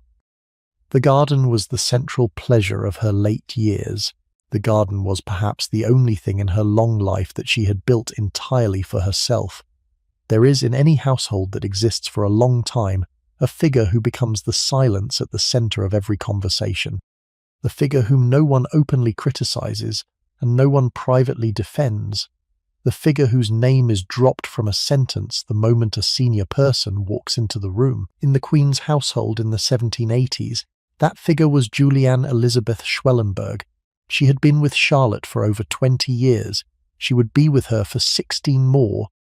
She had risen, by slow degrees, and with a determination that nobody around her had been able to break, from the position of personal companion to the position of first keeper of the robes. The post that Charlotte had created for her now placed her at the gate of the Queen's private apartments. A letter to the Queen passed through her hands. A request for an audience passed through her mouth. A petition for a position in the household passed through her judgment before it reached the Queen at all. She was, in effect, the keeper of the Queen, and the household understood this and worked around it as the household had been working around it for a generation. She was 60 in the year that Frances Burney joined the household. She would be over 70 by the time Burney left. Her health was poor and growing worse. She suffered from rheumatism, from a chronic inflammation of the chest, from the slow and grinding pain of a body that had been working hard for 40 years and that resented the work. The pain made her difficult, the difficulty made her cruel. The cruelty was directed with a precision that suggested long practice at whichever subordinate was most accessible at the moment. Her German never left her. She had lived in England for 30 years, and she still spoke a broken English of her own invention, an English in which the verbs were sometimes German and the syntax was always German. The consonants had a hard guttural shape that her mouth did not soften with practice. Bernie recorded the speech in her diary. The diary makes Schwellenberg a figure of comedy. The reality in the corridors of the palace was not comic. Her broken English was the language of dismissal, of refusal, of orders given without warmth and without the possibility of negotiation. To be addressed by Schwellenberg in her own English was to be informed that you had been weighed in her mind and found wanting. She presided over the household table. To be invited to eat at her table was an obligation, not a privilege. The second keeper of the robes was required to sit there at every meal. The senior gentlewomen attended on rotation. Visiting ladies and minor courtiers were sometimes commanded to her table by way of inflicting a punishment that she alone considered an honour. The food was good. The company was unbearable. Schwellenberg led the conversation. She chose the topics. She decided when a subject had been sufficiently discussed, and when it was time to move on. She had favourites. She had enemies. She was always, at any given meal, in the process of either elevating a favourite or destroying an enemy, and the destruction was carried out in front of the others with a deliberate slowness that the others were required to witness in silence. She kept frogs. This sounds like a detail invented by a novelist, but it is not. Schwellenberg kept frogs in glass cases in her private apartments at Buckingham House and at Windsor. She had them caught in the gardens by servants who must have been bemused by the request. She fed them flies and small insects with a pair of tweezers. She made visitors admire them. She named them. She believed, against the medical opinion of every doctor in London, that the croaking of frogs was beneficial to her health, and she insisted on having the cases moved into her bedroom at night so that she could fall asleep to the sound of them. Visitors who disliked frogs, which is to say almost everybody, were required to express enthusiasm for the collection or to suffer the consequences of having failed to do so. The frogs were the household standing test for whether you could be relied upon to flatter the first keeper of the robes. Most people could. Most people did. Francis Burney, who detested the frogs and who detested the woman who kept them, perfected a small repertoire of polite remarks that sounded like enthusiasm and that committed her to nothing. The carriage was the worst. When the household moved between palaces, which it did frequently, the senior women travelled in a coach assigned to them by the master of the household. The first keeper of the robes had her own coach. The second keeper, who was Burney throughout the relevant years, was required to travel with her. The journeys were long, sometimes a full day on the road between Windsor and London, or between Windsor and Kew. The company was unbreakable. The worst feature of the journeys, the feature that Burney recorded with a controlled fury that she did not allow herself to express in any other context, was the matter of the windows. Schwellenberg insisted on keeping the windows of the carriage open in all weather. In summer, this was bearable. In winter, it was a slow torture. The wind came through the open frames and across the seat and into the eyes of the passenger sitting opposite, who could not, by virtue of the older woman's seniority, ask for the windows to be closed. Burney developed, over the course of her first winter at court, an inflammation of the eyes that became chronic. It recurred for the rest of her time in the household. She traced it directly to the carriage windows that Schwellenberg would not allow to be shut. Her diary records the experience with a calm that is almost more frightening than complaint would have been. She knew that she was being damaged. She knew that she could not stop it. She wrote the experience down because writing it down was the only available form of resistance. There was a hierarchy to Schwellenberg's contempt. She fawned on the great aristocrats. The duchesses who came to court were greeted with a deference that bordered on the obsequious. The German accent suddenly softened, the cruelty suddenly tucked away. The wives of dukes received compliments. The wives of earls received attention. The wives of men below the rank of viscount received tolerance. The daughters of the gentry, the women who made up the working tier of the household, received the full weight of her contempt. Bernie, who came from a respectable but untitled family, was at the lowest point of the spectrum that Schwellenberg recognized. She was an upper servant in the eyes of the first keeper of the robes. She was to be reminded of this fact at every opportunity. The reminders were petty, accumulative, daily. They wore Bernie down across 5 years. She was not loved by the other Germans either. Madame Hagedorn, the original companion who had travelled from Mecklenburg-Strelitz, had died decades before, and her successors at the inner court had not formed an alliance with Schwellenberg. The other German attendants kept their distance. She was, by the late 1780s, alone at the centre of a household that worked around her and waited for her death. The death of Hagedorn in 1764 had been the small unspoken hinge on which Schwellenberg's later character had turned. The two women had been companions since their girlhood at Strelitz. They had crossed the sea together. They had stood beside the Queen at her wedding and at her coronation, and at the small private moments of her first English years. They had been the only people in England the Queen could speak to without translation, and the Queen, in those first years, had relied on both of them with an emotional gratitude that the ordinary household could not match. Hagedorn had been the warmer of the two. She had been gentler, slower to take offence, less quick to identify a slight. She had been, by the small accounts that survive of her, the sister Schwellenberg had not had. Her death of a fever that the doctors did not name had taken a few weeks, and Schwellenberg had nursed her through it. And the Queen had visited her sickbed daily, and at the end of it Schwellenberg had been left in the inner positions of the household, alone. She had been 37. She had spent the next 33 years, by all the evidence the household preserved, in a slow private hardening that nobody who had known her in her younger years would have predicted. Whether the death of Hagedorn was the cause, or whether the death had only revealed the woman who had always been there underneath, was the kind of question the household discussed in its lower rooms and never resolved. The Queen, who had loved Hagedorn, and who had loved Schwellenberg, and who had felt the loss of one of them in ways she could not entirely articulate, had drawn closer to the survivor in the years afterwards. The closer she had drawn, the more difficult Schwellenberg had become for everyone else around her. The death did not come for a long time. She fell ill in the early 1790s and recovered. She fell ill again in the middle of the decade and recovered.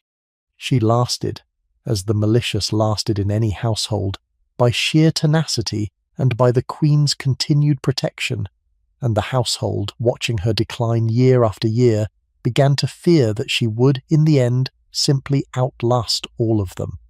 She died at last in the spring of 1797.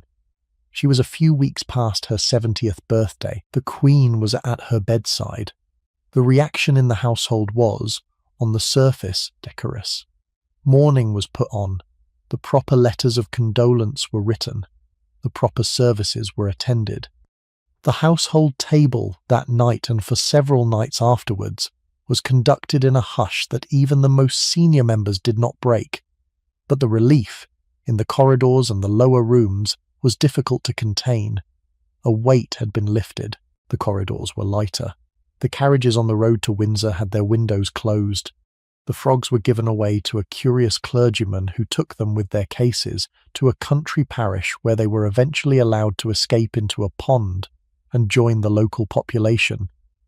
The question that the household asked, in private, in the days after her death, was the question they had been asking for 30 years. The question of why the Queen had loved her. The question of why Charlotte, who could see through almost everyone, had been blind to this one woman?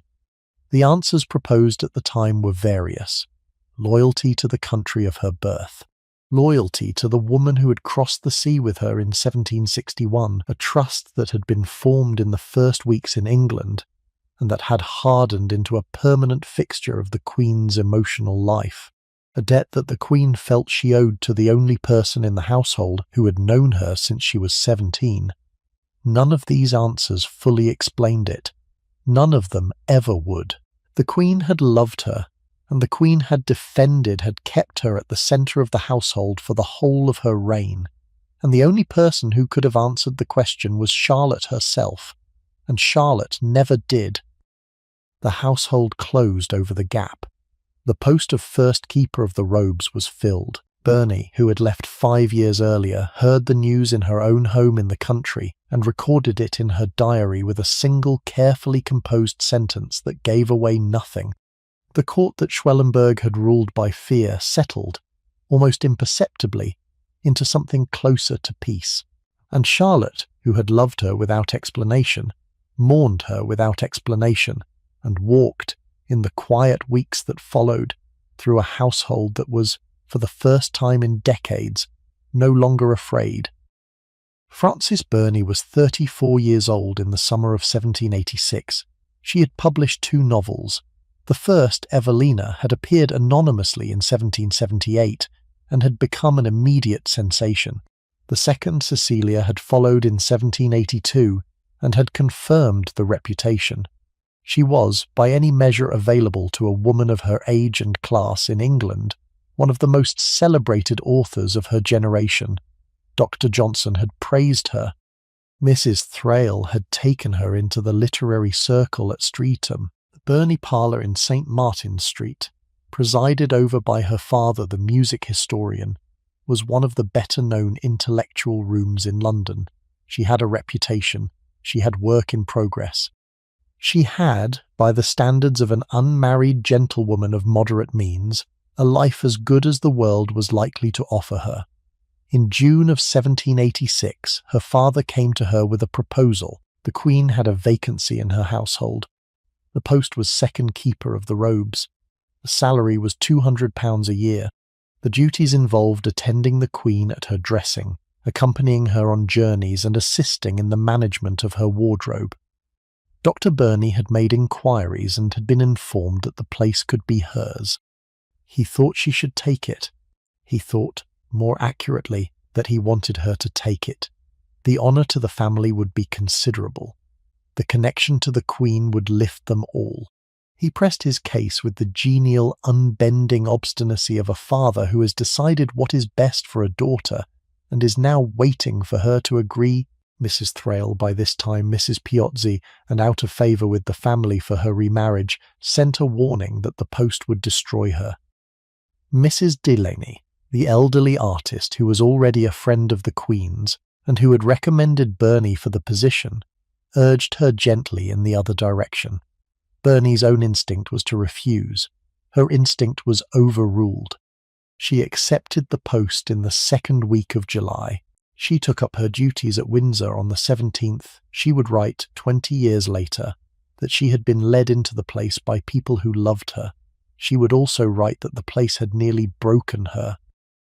The first morning set the pattern. She was woken before 6 by a quiet knock at her door. The wardrobe woman was already in the corridor, ready to escort her to the Queen's apartments. She dressed in her court clothes by the light of a single lamp. She walked through the silent palace with the apprehension of a woman entering a room she has not been allowed to study in advance. She arrived in the Queen's dressing chamber at 6:15. The Queen was already awake. The senior dressers were already at work. Schwellenberg was already in the room, watching everything, missing nothing, ready to correct a wrong move with a German monosyllable that would settle the corridor for the rest of the day. The dressing took an hour and a half. Burney's role was minor at first, holding pins, fetching items from a side table, standing in attendance while the more experienced women did the work. She stood without moving. She stood in court dress. She stood in shoes that were not made for standing. She stood in the silence that the Queen preferred during the morning toilette, a silence broken only by the quiet exchanges of the working women and by the occasional remark from the Queen herself. The standing was, on that first morning, manageable. It would not, across the years that followed, get easier after the dressing came breakfast. Bernie did not eat with the Queen. She ate at the household table, which was Schwellenberg's table, which was a torment that occupied the next hour of every day she was on duty. She ate quickly. She ate as little as she could without being noticed. She returned to the Queen's apartments and took up her duties for the rest of the morning, copying letters, taking dictation, fetching whatever the Queen required, standing again, always standing, the standing accumulating in the muscles of her legs in a way that she had not anticipated when she first read the description of the post. The afternoon was sometimes worse. The afternoon was sometimes the worst part of the day, because the body had stopped feeling the standing as pain and had begun to feel it as a kind of hollow exhaustion that no rest in the evening could repair. The evening had its own rituals. The Queen wished to be entertained at certain hours. She liked to have one of her ladies read to her. She liked to play cards. She liked to listen to music and to require an opinion on it from whoever was nearest. The second keeper of the robes was expected to make herself useful in any of these ways that were called for. Bernie had a fine hand at reading aloud. She had been doing it for her family since she was a child. She read to the Queen with the steady competence that had been praised in her drawing rooms in London.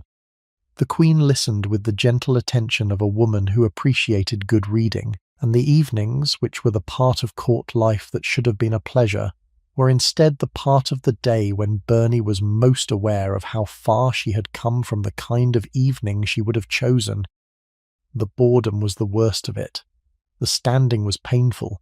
The carriage was a misery. The meals were a daily test of restraint, but the boredom was an emptiness that ate at her like acid, and that no other privation she had ever known had prepared her for. She was a woman of letters. She had been raised in a household where every meal had brought a new conversation about Italian opera or recent verse or the prose of the 18th century. She had spent her youth in a circle of women who argued about books over their tea. She had grown into a working novelist. The court contained, in the years of her residence, almost nothing of this kind of life. The conversation was guarded. The reading was approved by the Queen and limited in range. The wit of the great parlours of London did not reach the apartments where she now spent her days. She had come from a house full of voices into silences. The silences were what she could not get used to. She kept the diary. She had kept a diary since her teens. The court diary was different from the others, written in stolen minutes, written in a small hand on cheap paper, written behind a closed door in the brief intervals between obligations.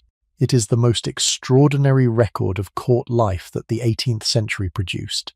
It is candid in ways that the diaries written for publication were not. It records the woman she sat with at meals. It records the corridors she walked. It records the Queen herself, in the small detail and the unguarded gesture, and it records her with an accuracy that no portraitist of the period quite achieved. The diary was her resistance. The diary, in the long view, was the most valuable thing produced inside Charlotte's household during the entire reign. The writing of the diary was a small daily heroism. There was no time set aside for it. The household provided no small private hour at the desk. Bernie wrote in the early morning before the dressing began, when she had been called by the wardrobe woman at 5:30, and could spare 10 or 15 minutes at her own table before walking down to the Queen's apartments. She wrote in the brief intervals between the dressing and the household breakfast, when the senior dressers were finishing the hair, and her own duties did not require her in the room. She wrote at night by a single candle, when she had returned to her room after the long day, and was in theory preparing for sleep. She wrote, more often than not, against her own exhaustion. The diary entries grow shorter in the years of her time at court. The handwriting tightens, the paragraphs fall away. The voice that had been spacious and reflective in the diaries of her London years became, in the diary of her court years, a voice of compression, of half-finished thoughts, of small, precise observations recorded almost in shorthand. The compression was not by choice. The compression was what the household allowed. She did not write fiction during her court years. The novel that had been in progress when she accepted the post, the manuscript of what would become Camilla, was set aside. She lacked the time. She lacked the energy. She lacked, more than either, the kind of imaginative space that fiction required. The long, slow inner room where a novelist lives with her characters across months of accumulating attention. The court did not permit that room. The court filled the day, and the day filled the mind. And the mind, by the time Bernie was free of her duties in the late evening, had nothing left to give to the imagined company of a heroine she had been thinking about for years. The novel waited. It would wait the full 5 years of her time at Windsor. She would return to it only after her resignation, in the country, in her father's house, in the long restorative period of the recovery she required, after the post had at last released her. Camilla would be published in 1796, 6 years after she left the Queen's service, and would be one of the most successful novels of the decade. And a novel had been waiting in her all those years, while she stood in the Queen's dressing chamber and copied letters and ate at Schwellenberg's table. The court had not killed her work. The court had only postponed it. Recovery, when it came, was complete. The Queen knew about the diary, in a general way. The Queen did not read it. The Queen was, by the standards of a royal employer in the late 18th century, an exceptionally considerate one. She did not raise her voice. She did not blame her servants for problems they could not fix. She inquired after their families. She remembered names. She gave thoughtful gifts. Bernie's relationship with her was, on the Queen's side, warm. On Bernie's side, it was warm as well, complicated by the impossibility of her position, by the exhaustion she could not show, and by the diary in which she was simultaneously recording the woman she was beginning to love, and the establishment that was destroying her. The Queen was kind. The Queen was also, by the architecture of the household, the woman in the next room. She lived behind a door that Bernie could not open without permission. She was attended by ladies whom Bernie did not outrank. She knew that her second keeper of the robes was unhappy, and she did not know how not, as a queen, possess the imaginative capacity to understand what it was like to live the life her servants lived. Charlotte never rescued Bernie. Charlotte never thought of rescuing her. The kindness was real, and the limits of the kindness were also real, and Bernie lived inside both at the same time. She fell ill in the 4th year. Her health, which had been moderate to start with, was deteriorating under the regime of the household. The eyes were chronic now. The chest was weakening. She lost weight. She lost colour. Her family began to write to her in a tone that suggested they had noticed. Her father, who had pressed her into the post, finally, slowly, began to admit to himself that the post was killing her. Dr. Bernie withdrew his support. He asked his old friends in the household to help his daughter resign with honour. Resignation was not simple. The household did not like to release its members. The Queen was attached to Bernie by this time, and Schwellenberg, though she had no affection for the younger woman, was not eager to lose a subordinate. She had spent 5 years training in her own methods. The negotiations took most of a year. Bernie's health continued to decline. The Queen, when the request was finally framed, accepted it with a graciousness that Bernie recorded in the diary with something close to gratitude. A pension of £100 a year for life was settled on her. She left the household in the summer of 1791. She had been there for 5 years and 1 week. The leaving was a strange thing. She had thought of it for years. She had imagined, in the long quiet of the carriage rides and the longer quiet of the antechambers, the day she would walk out of the Queen's apartments for the last time and would not be coming back. The day, when it came, was not what she had imagined. It was a quiet morning in early July. The Queen had granted her a final audience. The Queen had thanked her for her years of service in the small, careful phrasing the Queen used for such occasions. The Queen had given her a small gift, a piece of plate engraved with the Queen's monogram. The Queen had given her a portrait of herself, painted in miniature, which Bernie would keep in a small case on her writing desk for the rest of her life. The Queen had embraced her briefly, in the small dressing chamber where they had spent so many of the mornings of the past 5 years. Bernie had not wept. The Queen had not wept. The two women had stood for a moment looking at each other in the small bright light of the dressing chamber window, and the moment had passed, and Bernie had withdrawn, and the Queen had turned to the day's other business, and the relationship that had occupied so much of Bernie's life had ended in less than a quarter of an hour. She walked out through the corridors she had walked through every morning for 5 years. The wardrobe women curtsied to her. The footman bowed. The pages stepped aside as she passed. The household had been informed. In the small private way the household informed itself of such things, that the second keeper of the robes was leaving that morning, and the household had assembled at the various points along her route to pay her the small farewell that the rules permitted. She passed Schwellenberg on the staircase. Schwellenberg said something to her in German that she did not entirely catch. She returned the words she would have used in any other context, with the small, precise courtesy that she had been practicing for 5 years. She did not, at any point in the descent, look back.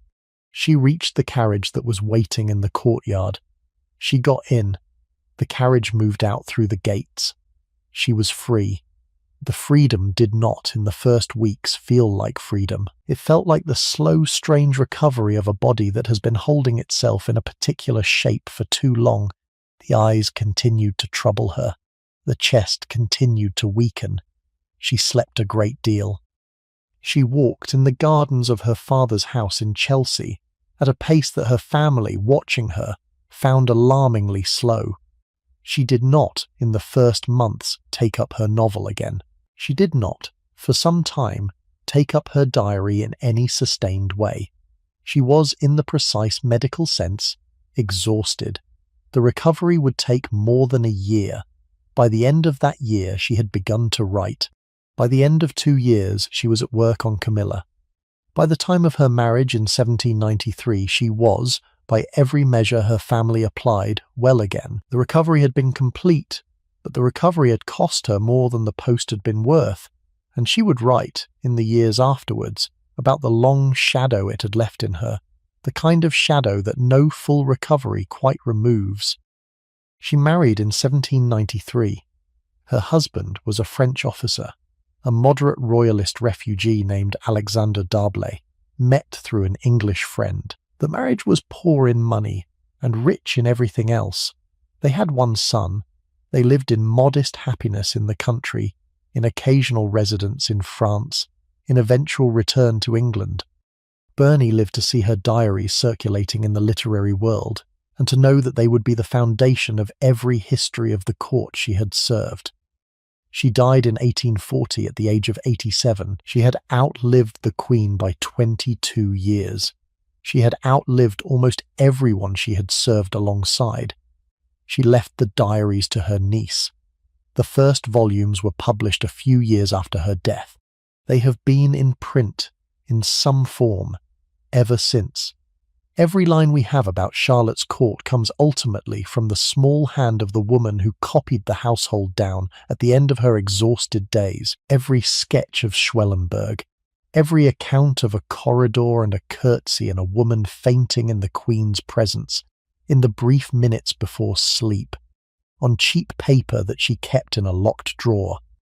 The Duchess of Ancaster, on the morning of the coronation in September of 1761, had stood for 2 hours in full ceremonial dress before the carriage was called to take her to Westminster. Her own hair had been dressed at 5.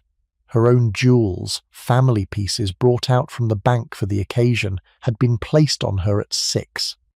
The court mantua she wore, a heavy gown of blue silk embroidered with silver thread, had been fitted 3 times in the preceding week and was now stiff around her shoulders in a way that would not relax all day. By the time she reached the abbey, she had been on her feet for 3 hours and would not sit down for another 6. She did all of this without comment. She had been raised to it. The mistress of the robes did not complain about the work. The work was the privilege. What she did at the abbey when she arranged the crown on Charlotte's head is the kind of detail that a well-trained mistress of the robes performed without anyone being able to say afterwards that she had performed it. The crown slipped. The Duchess corrected the slip. The pearl in the band was repositioned. The diamond at the front was angled by a 1/4 inch. The young queen sat very still. The thing was done. The procession moved on. And the Duchess of Ancaster, 18 years senior to the queen, and infinitely more practiced in the management of a public occasion, gave the bishop holding the orb a small and almost imperceptible nod that meant, "Please proceed." The mistress of the robes was the woman who held the public ceremony together. She did not, in the day-to-day life of the household, have many duties. She was not at the Queen's dressing every morning. She did not carry messages or supervise the wardrobe. She appeared at the great events. She presided. She made the public face of the Queen's court possible by being, herself, the face of the public side of the household, a duchess in court dress, beside the Queen, at every moment when the country was watching. The ladies of the bedchamber were a different proposition. There were 6 of them. They served 2 months at a time, and they were resident in the household during their tour of duty, and the work, while not laborious by the standards of the lower tiers, was steady. They handed the Queen her gloves. They walked behind her in processions. They sat with her at receptions, although they never sat in her presence except by permission. They received foreign visitors on her behalf when the Queen herself was at her dressing or at her dinner. They were, in the proper sense of the word, companions, and the women who held the post fell into 2 broad categories.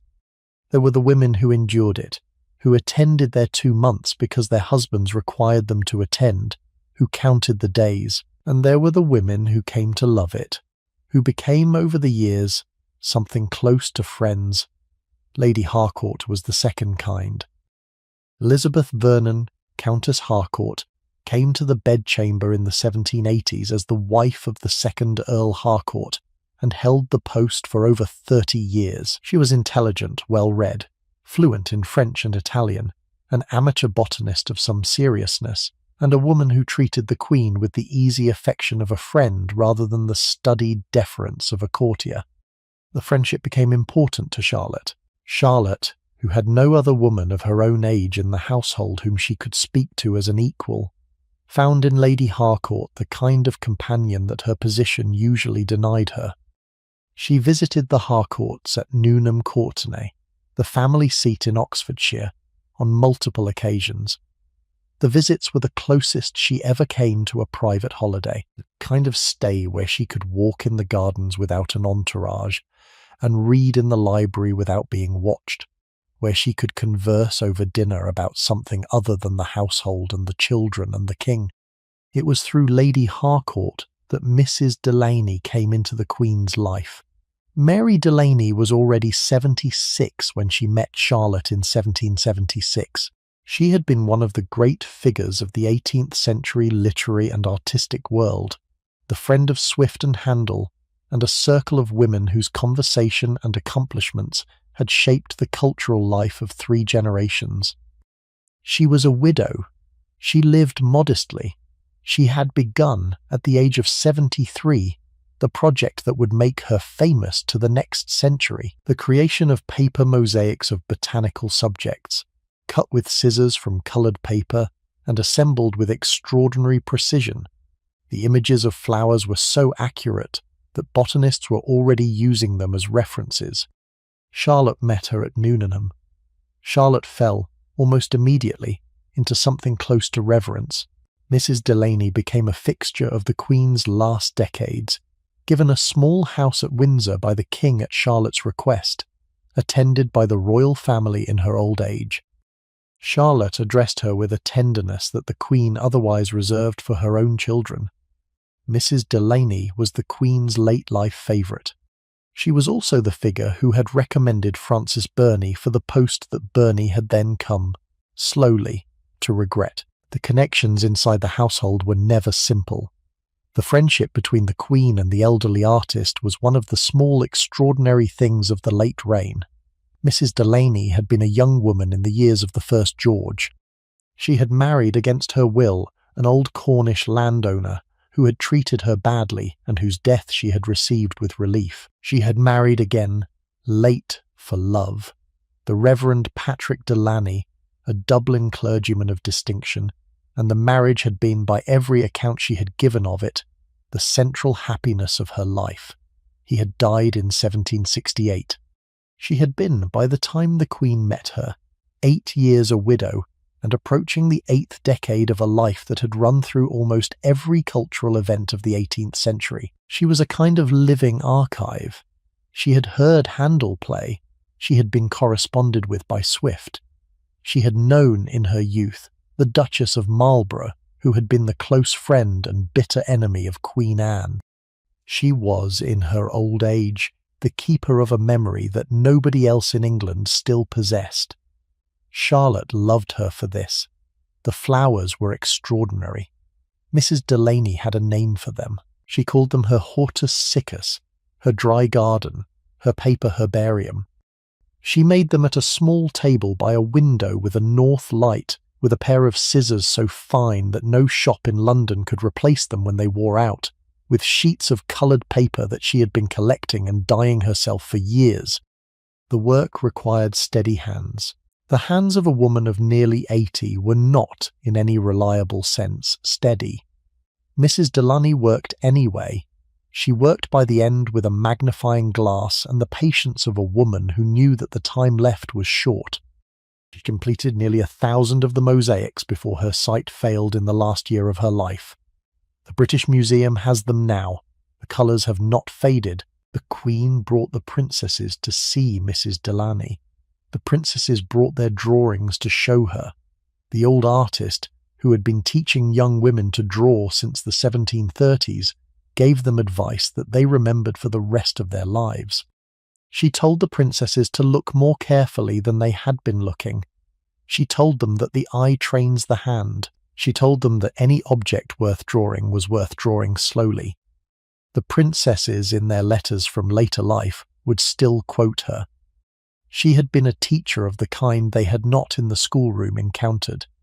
The schoolroom had taught them the conventions of drawing as a polite female accomplishment. Mrs. Delaney, in her drawing room with her north light and her 1,000 mosaics, had taught them what drawing actually was. She died in 1788 at 88. The Queen mourned her.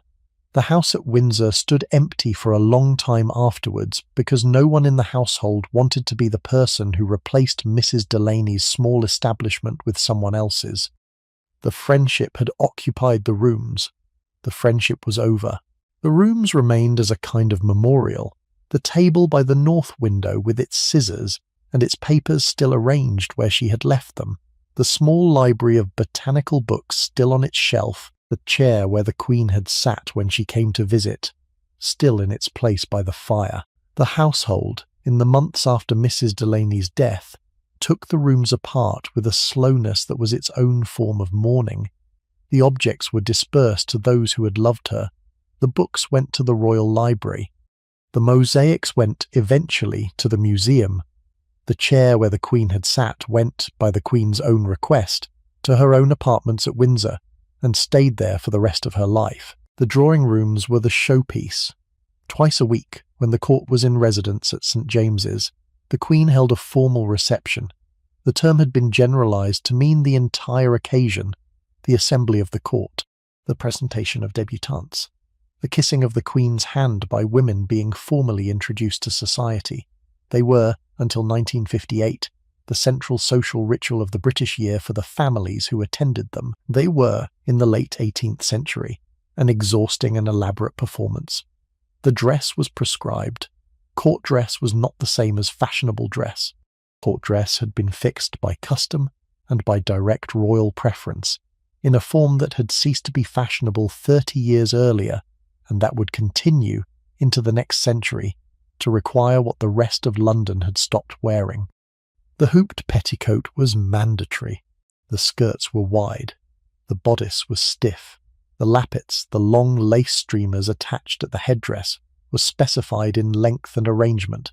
The feathers in the hair were specified in number, in colour, in the angle at which they sat. A young woman being presented at her first drawing room was dressed by women who had been dressing women for these occasions for a generation. The dressing took most of a day. The result was a costume that the wearer had usually never worn before in her life, and would mostly wear only on the few state occasions of her later years. The curtsy was a separate art.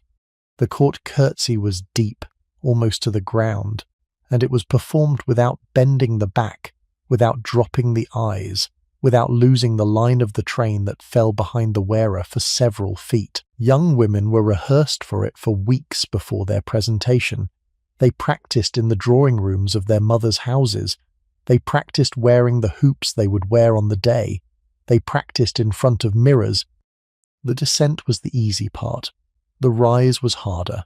The walk backwards, away from the Queen, without tripping on the train and without turning around, was harder still.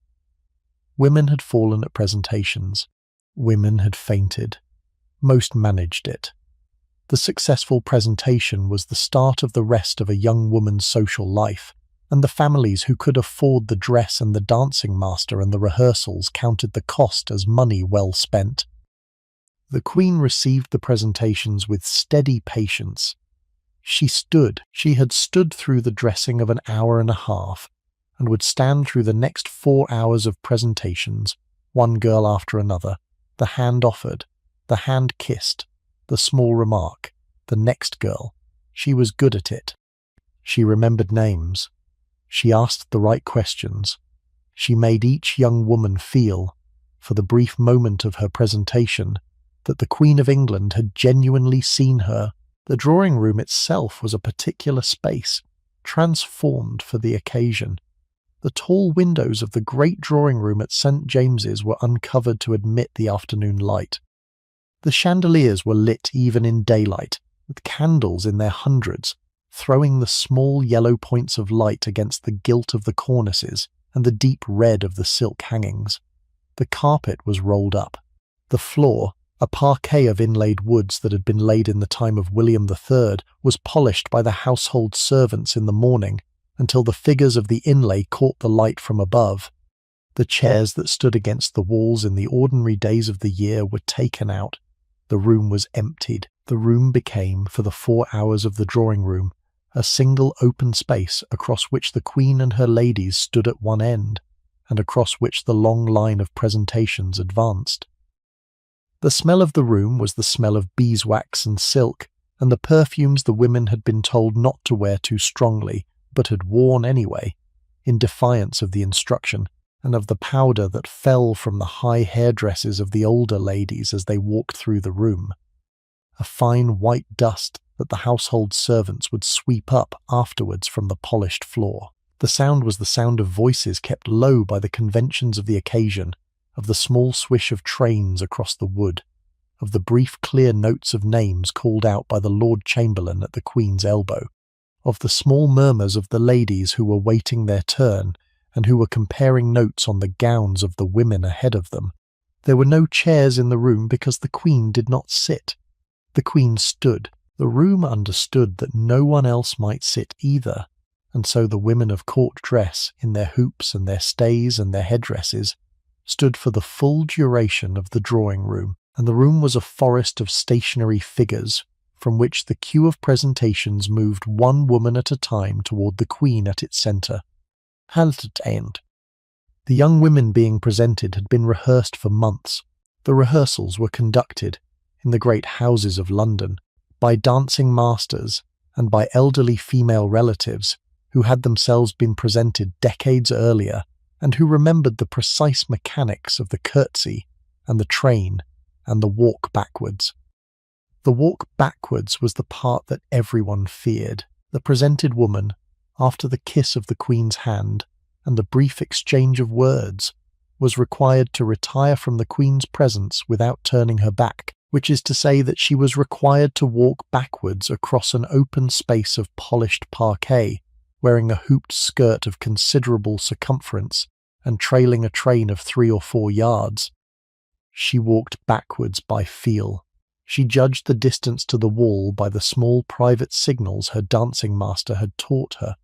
She kicked her train, with each step, slightly to the side, the small practiced motion that prevented the heel from catching it and bringing the entire structure down. She kept her chin up. She kept her face composed. She walked backwards, by inches, until the Lord Chamberlain at the side of the room caught her eye with a small nod that meant she had reached the appointed distance and could turn. She turned. She passed out of the Queen's sight. She was returned to her family in the antechamber where they were waiting, and was at last allowed to sit down. The presentations were over by 6 in the evening. The Queen withdrew to her apartments. The room emptied of the women in their court dress. The Lord Chamberlain congratulated whichever member of his household had managed the lists of the day without error. The household servants came in to take the candles down, to dismantle the temporary stands, to roll the carpet back across the floor for the ordinary use of the room when the next day's business resumed. The drawing-room had been, for those 4 hours, the apex of female public life in England. By 7, the room was empty. By 8, it was being prepared for the next thing the household required of it, which might be a private supper for the King's brother, or a meeting of the Council of State, or a small chamber concert that the Queen had ordered, and the room would, by morning, have shed every trace of the afternoon's performance. The jewels were the most political of the Queen's possessions. She had a jewel keeper, a senior woman of the household, whose only duty was the management of the Queen's personal jewels and the ceremonial pieces from the royal collection. The jewels were inventoried daily. They were locked in a strong room that only the jewel keeper could open. They were brought out for each occasion in the combination that the Queen herself had specified: the diamonds for the King's birthday, the rubies for foreign visitors, the pearls for the more domestic occasions. The colour and weight of the jewellery a coded message that the courtiers could read. A queen who wore the deep state diamonds for an unscheduled drawing-room was sending a signal that the court took seriously. A queen who wore only the pearls was indicating a different level of state. The wardrobe women did the actual dressing. Mrs. Papendick, whose memoirs would later become another foundation source for the period, was one of them. She was the daughter of a German page and had grown up in the household, and she had married a German page herself, and she had been working at the Queen's wardrobe for the whole of her adult life. Her memoirs, written in old age and published only in the 19th century, give the lower tiers perspective on the same court that Burney was recording from above. Papendick loved the Queen. Papendick loved Schwellenberg, which is the most surprising element in her account, the only positive testimony of any length about the first keeper of the robes that has come down to us. The household was various. Not everyone in it suffered as Burney suffered. The view from the wardrobe was not dining table. The maids of honour wove through the drawing rooms. They were the youngest and they were the most watched. Eligible men noted their positions. Eligible men's mothers calculated their dowries. The maids of honour, in turn, watched the room with the practised attention of young women on duty in the largest marriage market in the country. The post was usually a transition. A young woman became a maid of honour in her late teens. She married, if the system worked as intended, in her early 20s. She left the household. The post turned over with the regularity of a season at a country house, and the Queen, who had seen the cycle 100 times, processed the comings and goings without expressed emotion. The King's birthday drawing-room was the most splendid event of the year. It was held on the 4th of June, the King's actual birthday, unless the date fell on a Sunday, in which case it was held on the day before or after. The whole court attended. Foreign ambassadors attended. The peers and peeresses of the kingdom attended in their state dress. The hall blazed with light. The orchestra played in the gallery. The Queen stood for the entire reception, often for 5 hours, receiving the procession of bows and curtsies that no other occasion in the year approached in scale. It was the moment when the household showed itself to the country at its full strength. Every woman in the Queen's service was on duty. Every position was filled. The mistress of the robes presided. The ladies of the bedchamber attended. The maids of honour walked the room. The wardrobe women, hidden in the back rooms, pressed and steamed and repaired through the night before, ready for the next morning's repeat performance, because the King's birthday lasted, in some form, for 3 days. The smell of the room on a king's birthday was the smell of 1,000 candles, of court perfumes that had been formulated in Paris and shipped across the Channel, of silks that had been kept in cedar chests through the winter and brought out for the occasion, of bodies that had been washed at greater than weekly frequency for once, and that were, by the end of the long evening, beginning to remind the room of why the perfumes were necessary. The light was the gold yellow of beeswax in quantity. The shadows on the painted ceilings moved with the draught from the doors. The heat by midnight was considerable. Women fanned themselves not for ornament but for survival. The footmen, in their full state livery, stood along the walls with the carved patience of men who had been on their feet since the morning. They would be on their feet until the Queen retired and the lights were extinguished and the work of cleaning the rooms began. It was the household at its peak. It was Charlotte's court showing itself to the kingdom, and in the middle of it, in the centre of the great drawing-room, stood the Queen in her full state diamonds, her hair powdered and feathered, her hand offered to a procession of women whose names she would, by the end of the evening, have remembered everyone. The seasons of the household had their own rhythm. The court was in residence at St. James's for the high social season, which meant January through April. The court moved to Windsor for the summer and the early autumn. The court moved to Kew at intervals throughout the year, particularly when the Queen was lying in, or when the King required the smaller establishment for his health. The wardrobe travelled with the household, which meant that the wardrobe women were on the road more weeks of the year than they were in residence at any one place, and the carriages and the wagons that conveyed the Queen's clothing between her residences formed a small caravan that the country saw at intervals along the roads of southern England. Christmas was at Windsor. The household closed in around the great fire in the castle hall and produced, every 25th of December, the small private celebration that the family preferred to the more elaborate public observances of the season. There was a service in the chapel. There was a dinner in the dining room. There were small private exchanges of gifts between the Queen and the children, and in later years the grown daughters.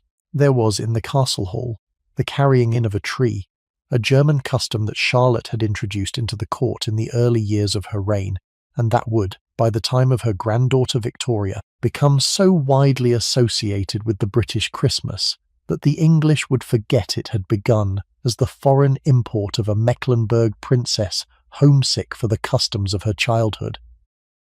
The summer at Windsor had its own customs, the morning rides in the great park, the afternoon visits to the gardens, the small private suppers in the lodge with the windows open onto the lawns. The court was smaller at Windsor than at St. James's. The pace was slower. The Queen, in the years before the first crisis, had loved Windsor for these reasons.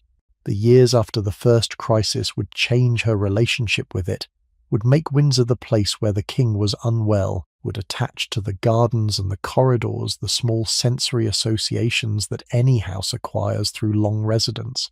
But in the early years, in the seasons when the children were young and the King was still entirely himself, Windsor in summer had been the closest the Queen had ever come to a private life. In October of 1788, the King began to talk too quickly. It was the first sign. He had complained for some weeks of pain in his stomach, of cramping in his limbs, of a difficulty sleeping that was new to him, and the household, which was at Windsor for the autumn, had noticed the change without yet understanding what it meant. Then the speech changed. He began to talk for hours without pausing. He began to repeat himself. He began to address his attendants by names that were not their names. By the end of the month, he was sometimes speaking too rapidly to be understood. By the middle of November, he was being held down on his bed by male servants who had been called from the stables for the purpose. The Queen, in the rooms beside his, was sitting in a chair with her hands in her lap, listening to her husband shout at no one for an hour at a time. She locked her door. She had to. She loved him. She knew in the part of her that was still able to think clearly that he loved her. But the man behind the door was no longer the man she had married. The man behind the door had begun, in his crisis, to direct his confusion at her in ways that were sometimes affectionate and sometimes angry, ways that were always by the standards of any reasonable behavior, beyond what a queen could be expected to endure. She locked her door at night. The princesses, who had nowhere else to go, came to her rooms in their nightgowns and slept in her bed and held on to her until the morning. The household held its breath. The political crisis that was about to follow, the Regency crisis of 1788 to 1789, played out in Westminster while the women at Windsor lived with the reality. The Prince of Wales, then 26 and increasingly impatient with his father's continued occupation of the throne, lobbied for a regency that would place him in effective power. The opposition supported him. The government resisted. The newspapers reported every twitch from the king's bedchamber as a political fact. Every fluctuation in his condition became a fluctuation in the share price of his son's ambition. The household watched its private grief turned into public theatre. The Queen, who had no power to silence the press and no inclination to engage with it, retreated further into the rooms where her husband was being attended by physicians whose treatments were almost as cruel as the illness. He was blistered. He was bled. He was put into a strait waistcoat. He was tied to his bed when he became violent. He was forced into cold baths. The methods of the period for treating what nobody knew was likely a porphyric attack, possibly compounded by some disorder of the mind that the medicine of the day could not name, were a combination of restraint and depletion. They often made the patient worse. The doctors quarrelled. A physician named Willis, brought in from a private asylum in Lincolnshire, claimed methods that the others did not endorse. The treatments competed with each other for primacy. The king suffered through all of them. He recovered. By the spring of 1789 he was speaking normally again, eating normally again, walking in the park without an attendant. The Regency Bill that had been working its way through Parliament was withdrawn. The household exhaled. The Queen, in the small chapel at Windsor, attended a service of thanksgiving with the princesses around her and Mrs. Delaney at her side, and a face that had aged 10 years in 6 months. The shadow did not leave. The king had recovered, but he was changed, and the household was changed with him. The court, which had divided its time between London and Windsor for the first quarter-century of the reign, now spent more of its time at Windsor. Charlotte preferred it, the country air, the smaller establishment. The absence of the political pressure that the London residences carried with them. All of these things suited a queen who had survived a long crisis and who wanted now to keep her husband as comfortable as the world would allow. The lodge at Windsor became the working centre of the family's life. The castle, after extensive alterations, would later succeed it. The princesses learned to read in those rooms. The king learned to ride out again. The queen learned, slowly, to live with the knowledge that the recovery was provisional. In the gardens at Kew, in the year that followed the first crisis, an episode took place that Frances Burney recorded in her diary with the breathless clarity of a woman writing in shock. She had been walking in the gardens in the early evening. She had stepped beyond the formal boundaries of the Queen's apartments to take a quiet path she had been told was unfrequented. She turned a corner, and there, walking towards her on the gravel, was the king. He was alone. His attendants, who had been instructed never to leave him alone, had lost him at the gate. He saw her. He recognized her. He walked towards her. She ran. She ran without dignity, the train of her dress over her arm, the cap loose on her head, across the grass and through a hedge, and along a path she did not know. He pursued her. He called her name. He sounded, in her account, more pleading than threatening, but the pursuit went on for a quarter of a mile before her breath gave out, and she stopped and turned and faced him. He came up to her. He was breathing hard. She was breathing harder. He took her by the shoulders, and she braced for whatever was about to happen. And he embraced her gently, as a man embraces an old friend he has not seen for many months. He kissed her on the cheek. He told her he was glad to see her. He told her that he was sorry to have frightened her. The attendants, who had been chasing him for 10 minutes by this point, came up the path and took his arms and began to lead him quietly back. He went with them. He looked back at her once. He waved. She wrote it down that night. The diary preserves the encounter as one of the strangest moments of her time at court, the moment in which the man she had been seeing only at a distance for years, in his diminished condition, had revealed himself to be still entirely there, still recognizing her, still capable of the manners of a gentleman in the middle of an episode that had begun to look like a final decline. He was not finally declining. Not yet. He would have more good years. The Kew Gardens that evening, after the king had been led away by his attendants, settled into the kind of stillness that follows an event the witnesses do not yet know how to describe. The sun was setting. The shadows of the great trees were long across the grass. Bernie sat on a bench and steadied her breath. Her cap was loose. Her train was muddied. Her heart, in the small precise phrase she would use that night in her diary, was not yet her own. She walked back to the Queen's apartments by the long way around, taking time to compose herself. She said nothing about the encounter to anyone in the household until she could make sense of it. The diary was where she made sense of things. The diary was where she was always alone with what had happened. Lady Charlotte Finch was still raising the youngest children through this period. She was now in her 60s. Her own husband had died. She had moved into apartments at Windsor and at the lodge at Kew, and she continued to oversee the schoolroom of the daughters who were still in residence, the younger princesses Mary and Sophia and Amelia. Amelia, the youngest of all the royal children, was her particular charge. Amelia had been born in 1783, the 15th child, and Lady Charlotte Finch, who had taken her in her arms at 3 days old, was the woman she went to for everything that did not concern her parents. Amelia was, in everyone's account, the favourite. The king adored her. The queen doted on her. The household indulged her. The household feared increasingly for her health. She was a tubercular child. She had been ill since she was a teenager, and the illness, which the period understood imperfectly, was the kind of slow consumptive decline that the family had not yet had to face in any of its members. She was treated. She was sent to Weymouth for the sea air. She was given the gentlest regime the household could devise. She fell in love, at some point in her late teens, with a man named Charles Fitzroy, an equerry of the king's, 21 years older than she was. The attachment was hopeless. The king would never have approved a marriage between his daughter and a courtier of no rank. Amelia knew it.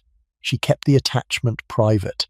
She kept it for the rest of her life. The letters between her and Fitzroy, which survive, are the letters of a woman who had given herself, in her own mind, to a man she would never be allowed to marry.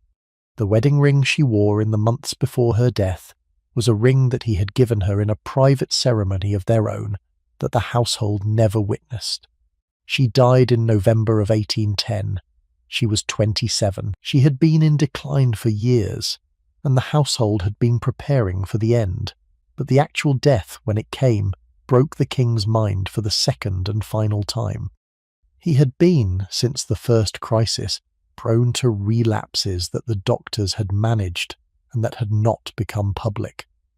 The death of Amelia was the wound that the recoveries could not absorb. He stopped sleeping. He began to talk to people who were not in the room. He began, by the early weeks of 1811, to address his dead daughter in the corridors as if she were still alive, walking beside him, listening to him, the small companion of his last clear years.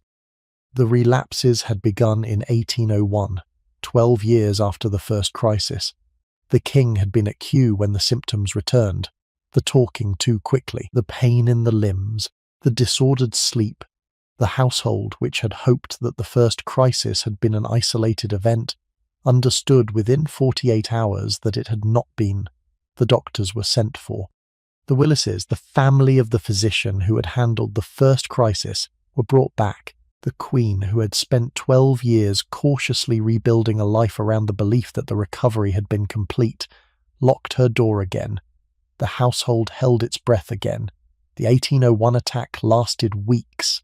It passed. The king recovered, though more slowly than the first time, and to a less complete state than the first time, and he resumed his life with the small, careful adjustments that the household made around him to prevent a third recurrence. There was a third recurrence. It came in 1804. It was shorter than the 1801 attack. It was, by the small private accounting of the household, more disturbing than the previous two, because it had become clear by the end of it that the underlying condition was now permanent. The king would have intervals of clarity. The doctors could no longer, with any confidence, predict which of the two states he would be in from 1 week to the next. The household began to live, after 1804, in the steady twilight of a household whose master was no longer reliably himself. The Queen lived through these years with the quiet endurance of a woman who had been left no other option. The princesses lived through them with her. The household worked around the king's condition, in the small, careful ways that any household works around an illness it cannot cure, and the years between 1804 and 1810 passed in the particular muted register of those small, careful adjustments. There were no great dramas. There were small ones. A dinner that the king could not attend, a drawing room that had to be cancelled, a visit from a foreign ambassador that had to be conducted by the Queen alone because the king could not be relied upon to manage the conversation.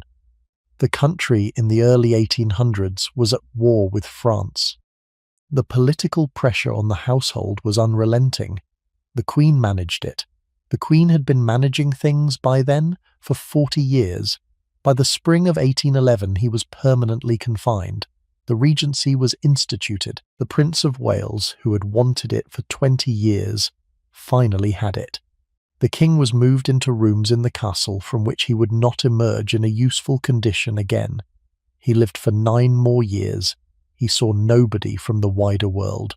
He wandered his apartments and played the harpsichord and spoke to imagined companions.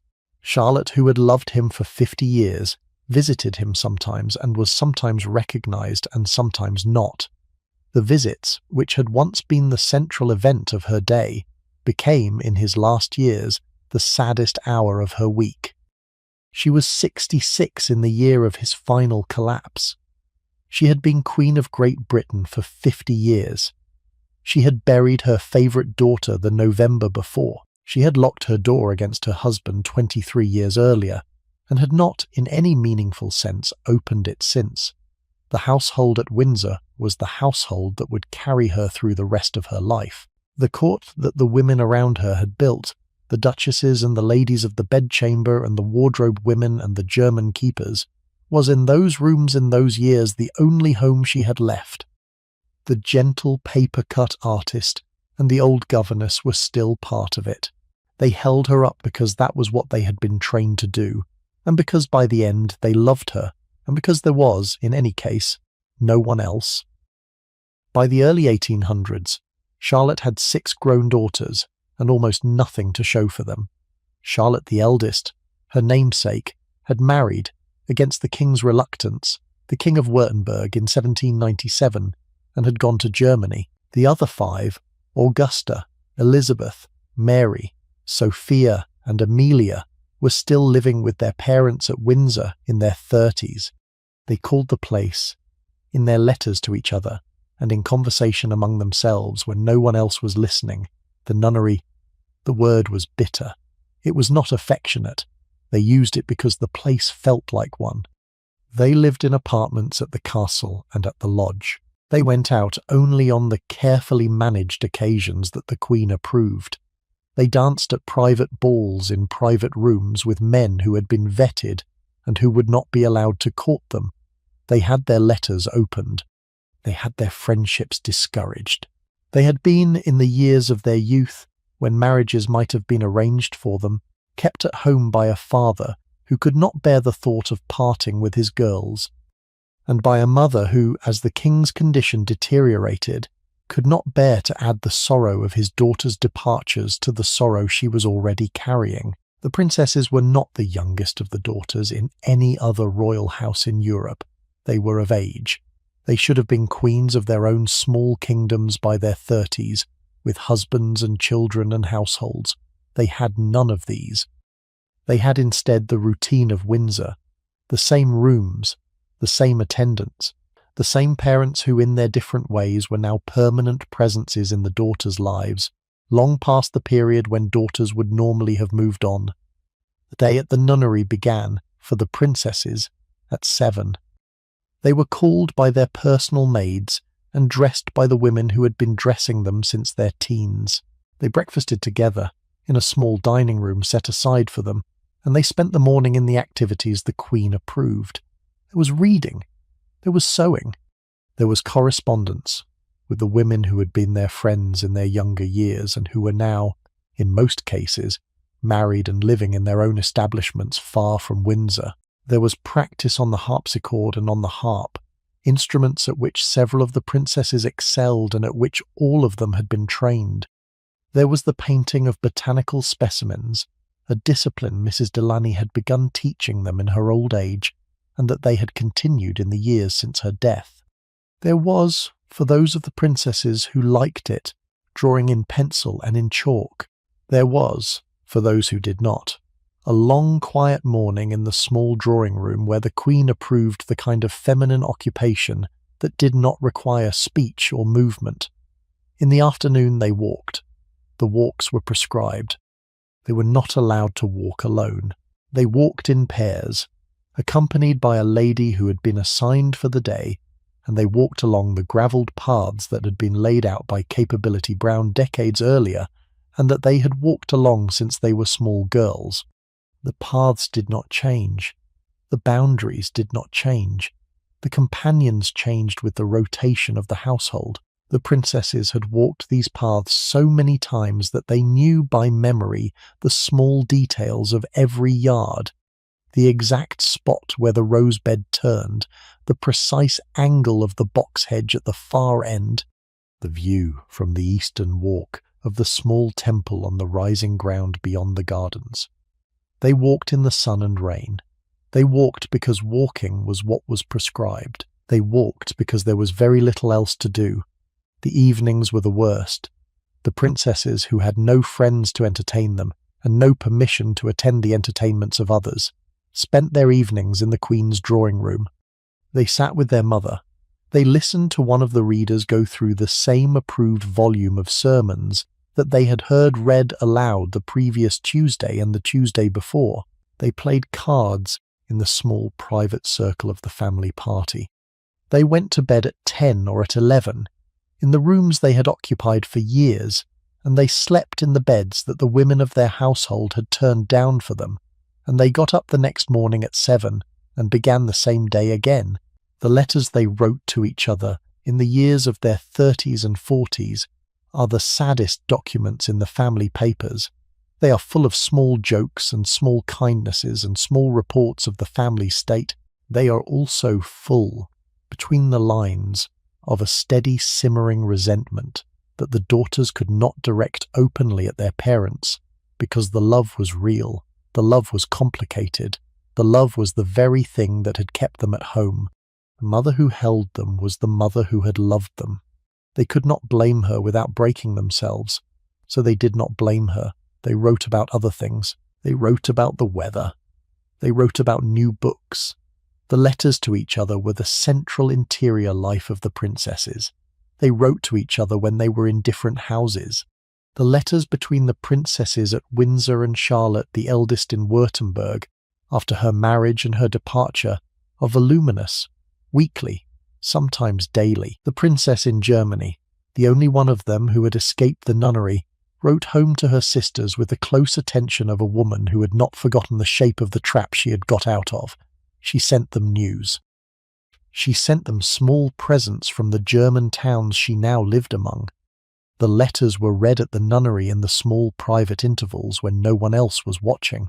The letters were folded and kept in the locked cabinets of the princesses' bedrooms. The letters were, for the sisters at home, the closest they ever came to leaving. Charlotte loved them. There was never any doubt of that. The queen who walked with her daughters in the Windsor Gardens in her old age was the same queen who had knelt on the nursery floor in the 1770s to admire a drawing of a horse that looked more like a dog. The love was continuous. And Charlotte, who could not have explained the trap to herself any more than her daughters could explain it in their letters, kept them. She kept them because the king's illness made their absence intolerable. She kept them because her own emotional life had narrowed in her late years to the daily presence of the women who had grown up around her. She kept them because in the end she did not know how to let them go. Augusta was the second daughter. She was tall, athletic, intelligent, and quietly determined, and she fell in love at some point in the 1790s with a general named Sir Brent Spencer. He was older than she was. He was unsuitable in the king's eyes, which was the only set of eyes that mattered. The relationship was conducted in private over many years. Augusta wrote to him. Augusta exchanged tokens with him. There is some evidence, in the letters that survive, that the two of them considered themselves married in some private and unrecognized sense, that a ceremony of their own may have taken place, that the attachment was, by the end of Augusta's life, the central emotional fact of her existence. She never married him publicly. She never married anyone publicly. She lived to be 61. She died unmarried at Clarence House. The papers of her relationship with Spencer were collected by her sister Mary after her death, and were preserved in a way that suggests Mary thought they mattered. Augusta's life was the life that the nunnery shaped in its purest form. She rose at the same hour every morning. She walked the same gravel paths in the same gardens. She sat with her mother in the same drawing room and read aloud from the same approved books. She rode out, when she was permitted, on the same horse along the same routes. She corresponded with her sisters in the small, precise hand she had been taught at her writing desk in the schoolroom. She was, in her own letters, witty. She was capable. She had a shrewd assessment of the political world that she heard discussed at dinner and was not allowed to comment on. The general she loved fought in the wars and rose in his profession and grew old in his uniform, and the woman who had attached herself to him in her 20s remained at home in her parents' house until her parents had both died. By the time she was free to live as she wished, she was almost 60, and the years of being kept had become the only life she knew how to live. Elizabeth was the third daughter. She was the practical one, the one with a turn for administration and a head for figures, and she had been waiting, with steady patience, for a man whom her father would approve. He never approved one. By the time the king was permanently ill and the marriage decisions had passed to her brother, the regent, Elizabeth was 47. The husband who was found for her, the hereditary prince of Hesse-Homburg, was a German princeling of moderate means and undistinguished appearance. The marriage took place in 1818. She wrote to a friend on the day of the wedding that it was the happiest day of her life. She was 47 years old. She had waited 30 years for the privilege of leaving home. Mary, the fourth daughter, eventually married her cousin the Duke of Gloucester in 1816. He was not a love match. He was, in the family's private estimation, a tedious and self-important man whose chief recommendation was that he was royal and available. Mary married him for the same reason Elizabeth would marry her German prince. She wanted a household of her own. She wanted to leave the castle. The marriage was not happy in the conventional sense, but it was, by the standards of the nunnery, a freedom. Mary, who had been a beauty in her youth and was still elegant in her 40s, ran a court of her own at Bagshot Park for the rest of her life. Sophia, the fifth daughter, was the most tragic. She had been a delicate child and had grown into a delicate young woman, and she had attached herself in the late 1790s to a man named Major General Thomas Garth, an equerry of the King's, 33 years older than she was. He was by every account an unprepossessing man with a large purple birthmark across one side of his face.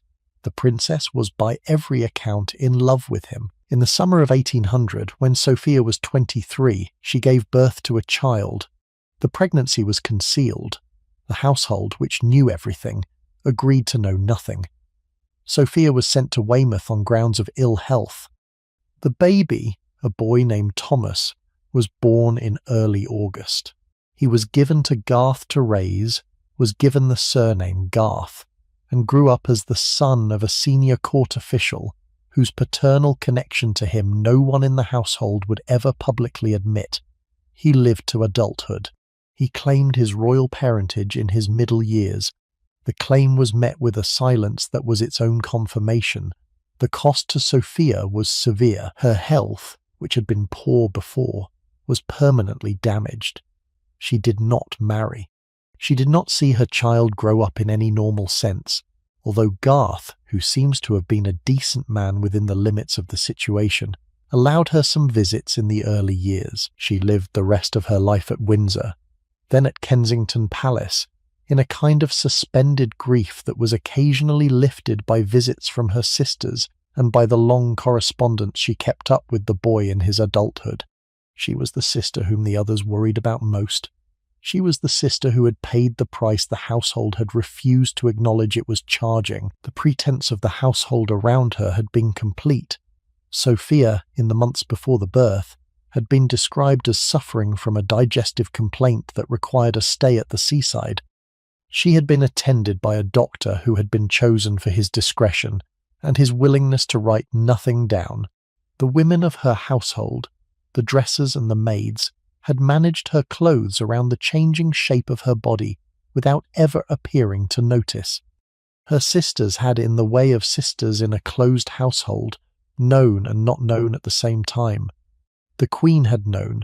The King, in his own diminished condition by that summer, had been told a version that omitted the truth. The whole machinery of the castle had bent itself around the concealment of a single fact, and the fact had then been folded, over the years that followed, into the long silence that the family kept around all of its inconvenient truths. Sophia herself, in her old age at Kensington, was almost blind. She wrote letters that her attendants had to read back to her. She received her nephews and nieces, the children of her sisters and brothers, with a tenderness that the rest of the family understood and did not name. She sat for long hours in her chair by the window, her hands folded in her lap, the small clock on the mantel marking out the hours. She had been, in her youth, the most fragile of the daughters. She remained in her old age the saddest. The boy she had borne and could not raise lived to read about her death in the newspaper. Amelia we have already lost. She died in 1810 at 27, the daughter who never made it out of the nunnery, and the daughter whose death broke the king. The household of women who had loved her, the older sisters who had played with her, Lady Charlotte Finch who had raised her, the Queen who had doted on her, all of them folded the loss of Amelia into the larger pattern of the family's grief. The loss of Amelia became, in some indirect sense, the loss of the whole sisterhood. The moment when the youngest had been taken, and the older sisters had understood that no rescue from the nunnery was going to come for them either. The princesses became, by the early 1810s, the next generation of court attendants. Their mother needed them. Their father required them. The household had work for them, the kind of work that had been done in earlier years by ladies of the bedchamber, except that the princesses, being daughters of the queen, did it without pay and without the option of resignation. They walked with their mother in the gardens, they sat with their mother at meals, they attended their father in his apartments, when he was well enough to receive them, and they attended their mother in hers when he was not. They were daughters, they were ladies, they were, in the most precise sense of the word, prisoners. And they were, in their own letters, increasingly aware of the shape of the trap. The letters they wrote to each other, in the years of their 30s and 40s, are the saddest documents in the family papers. They are full of small jokes and small kindnesses and small reports of the family's state. They are also full, between the lines, of a steady simmering resentment that the daughters could not direct openly at their parents because the love was real, the love was complicated, the love was the very thing that had kept them at home. The mother who held them was the mother who had loved them. They could not blame her without breaking themselves, so they did not blame her. They wrote about other things. They wrote about the weather. They wrote about new books. Charlotte loved them. There was never any doubt of that. The queen who walked with her daughters in the Windsor Gardens in her old age was the same queen who had knelt on the nursery floor in the 1770s to admire a drawing of a horse that looked more like a dog. The love was continuous, and Charlotte, who could not have explained the trap to herself any more than her daughters could explain it in their letters, kept them. She kept them because the king's illness made their absence intolerable. She kept them because her own emotional life had narrowed in her late years to the daily presence of the women who had grown up around her. She kept them because, in the end, she did not know how to let them go. Both things were true. The love was true. The keeping was true. And the daughters in the rooms at Windsor, and in the carriages between Windsor and Kew, and in the apartments at Buckingham House, lived inside both truths at once, with a patience that the next generation of royal women would not match, with a patience that the 18th century had taught them to call obedience. The Queen died at Kew on the 17th of November in 1818. She was 74. She had been ill for some months, with a swelling in her legs that the doctors could not bring down, and a weakness in the chest that was getting steadily worse. She had moved to Kew, the smaller residence, in the autumn, because the castle had become too much for her. She was sitting up in her chair on the afternoon of the 17th, in her own apartments, with her son, the Prince Regent, at her side. He was holding her hand. She had asked him to. He had stayed with her through the morning.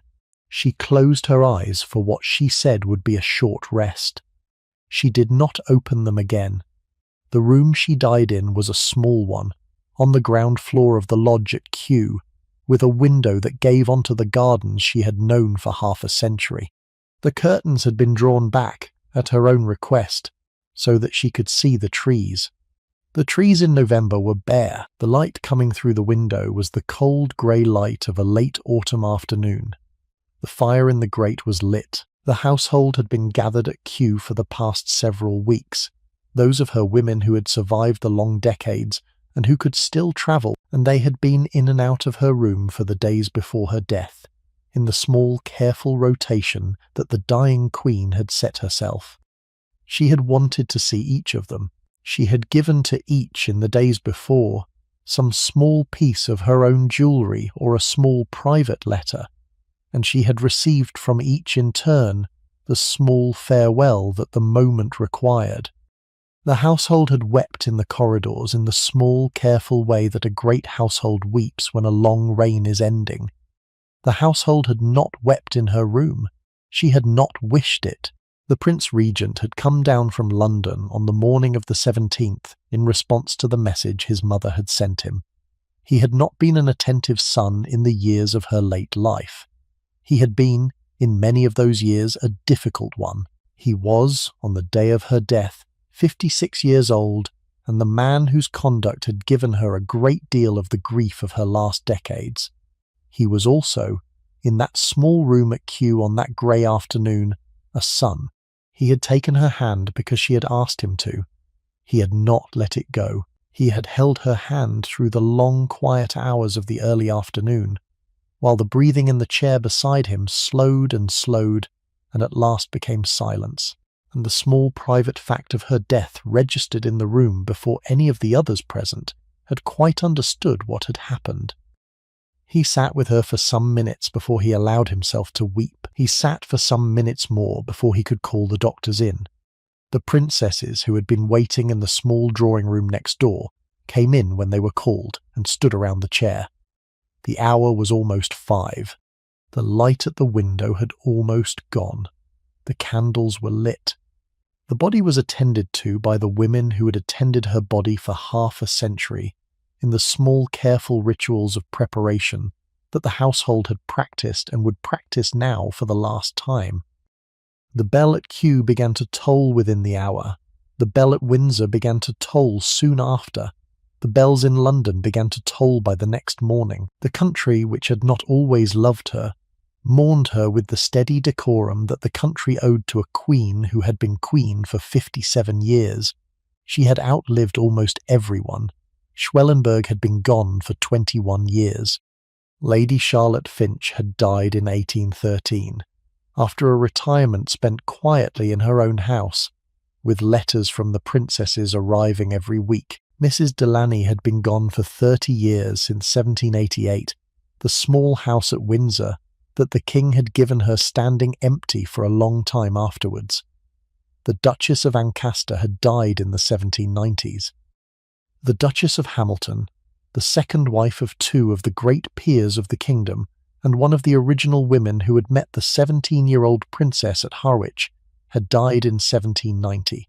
The court that had been assembled around Charlotte in 1761 had dispersed by ones and twos across the decades, and Charlotte, in her last years, had been the last witness to the room she had walked into more than half a century earlier. She had also outlived her granddaughter, Princess Charlotte, the only legitimate child of the Prince Regent, the only heir in the next generation of the line, had died in childbirth in November of the previous year. She had been 21. She had married the man she loved, the gentle Leopold of Saxe-Coburg, and the country had taken her to its heart in a way that it had not taken to any other royal in a generation. The pregnancy had been long and difficult. The labour had lasted 50 hours. The child, a boy, was stillborn. Princess Charlotte had survived the birth by a few hours and had then died of a hemorrhage that the doctors could not control. The country had wept for her in the streets. Her grandmother, who had loved her, had received the news at Bath and had not, in the year that followed, ever quite recovered from it. The line of succession that had seemed secure was suddenly open. The middle-aged sons of the king were married off in haste to produce an heir.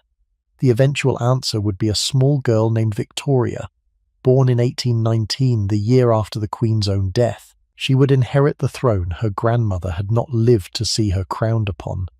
The granddaughter's death had affected the Queen in ways the household could see and ways it could not. She had been the heir of the next generation. She had been the small private hope that the Queen had carried in the long years of her late life for the continuation of the line.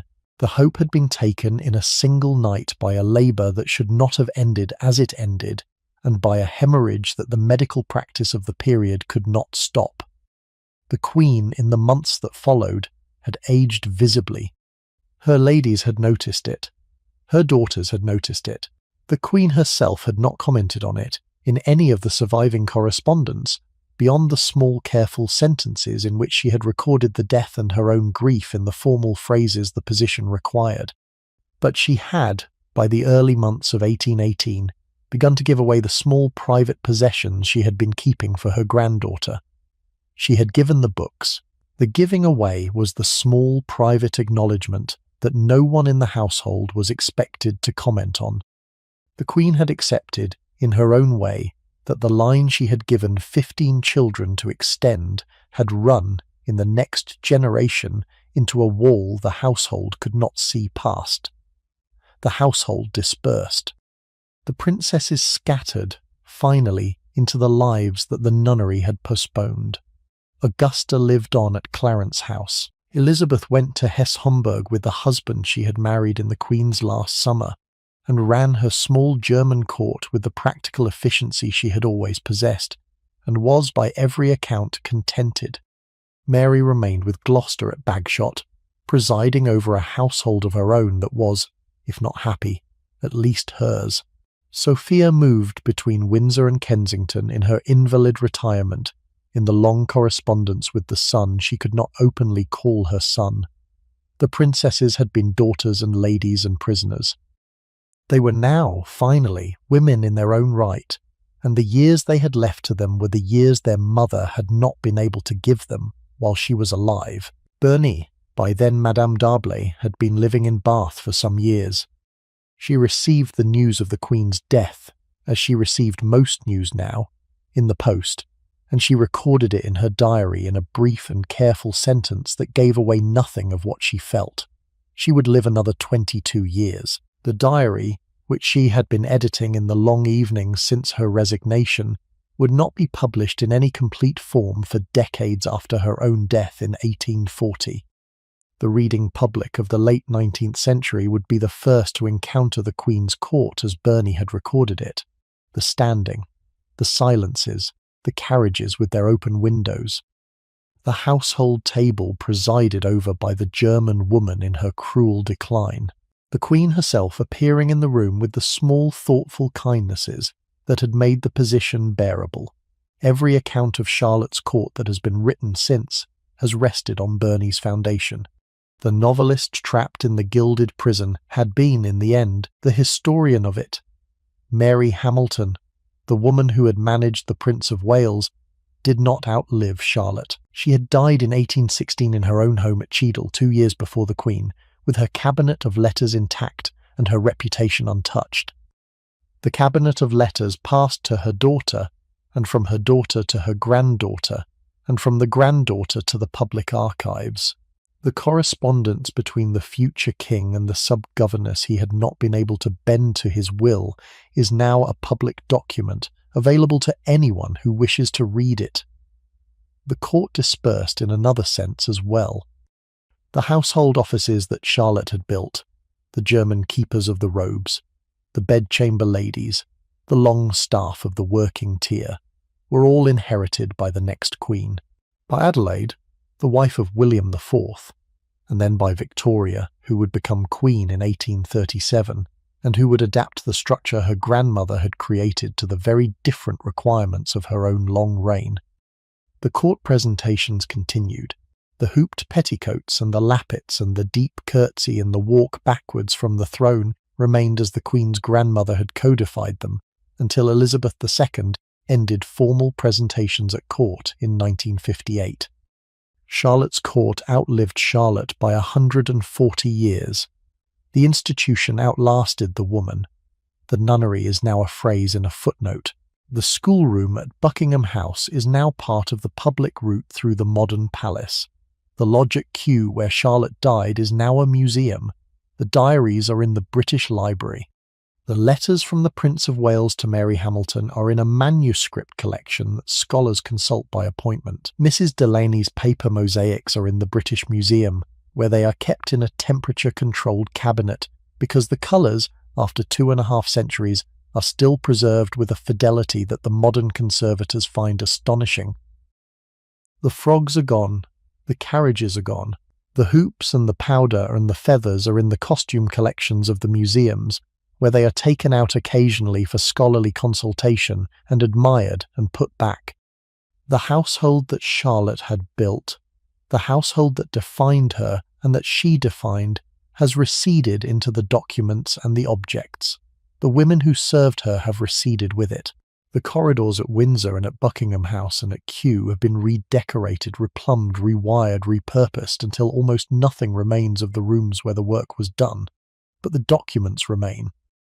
The diaries, the letters, the household accounts, the wardrobe inventories, the lists of names and posts and salaries that the household kept with such precision, all of them are still there. Anyone who wishes to know what it was like to serve Queen Charlotte can know the standing, The carriages, the boredom, the kindness, the cruelty, the friendships, the grief, the pay which was modest, and the perquisites which were lavish, and the politics which were merciless, all of it preserved in the patient handwriting of the women who kept the records, ready to be read by anyone who comes to the archive with the time to give it.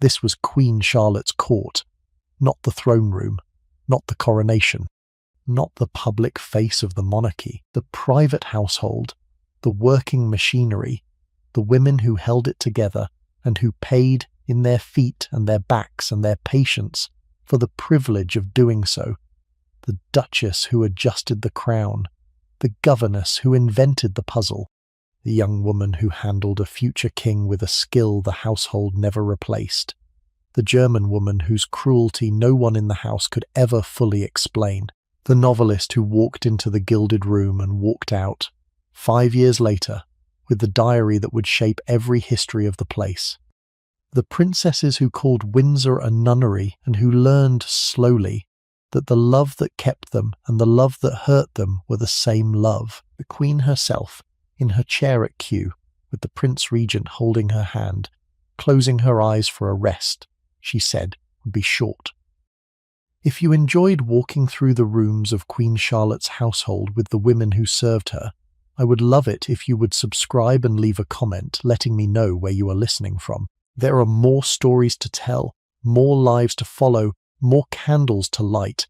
And if you know someone who loves the world of Bridgerton, or who is fascinated by the real history of the Georgian court, please share this with them. Rest well tonight. The Queen is gone. The household is dispersed. The corridors at Windsor are quiet. The diaries are closed in their archive. The letters are folded in their cabinets. The dresses are folded in their tissue paper. The women who served her, the duchesses and the governesses and the gentlewomen and the German keepers and the wardrobe women and the maids of honour, have all of them long since gone home. The candle by the Queen's bed has been blown out. The clock in the corner is still ticking. The night is kind. Good night.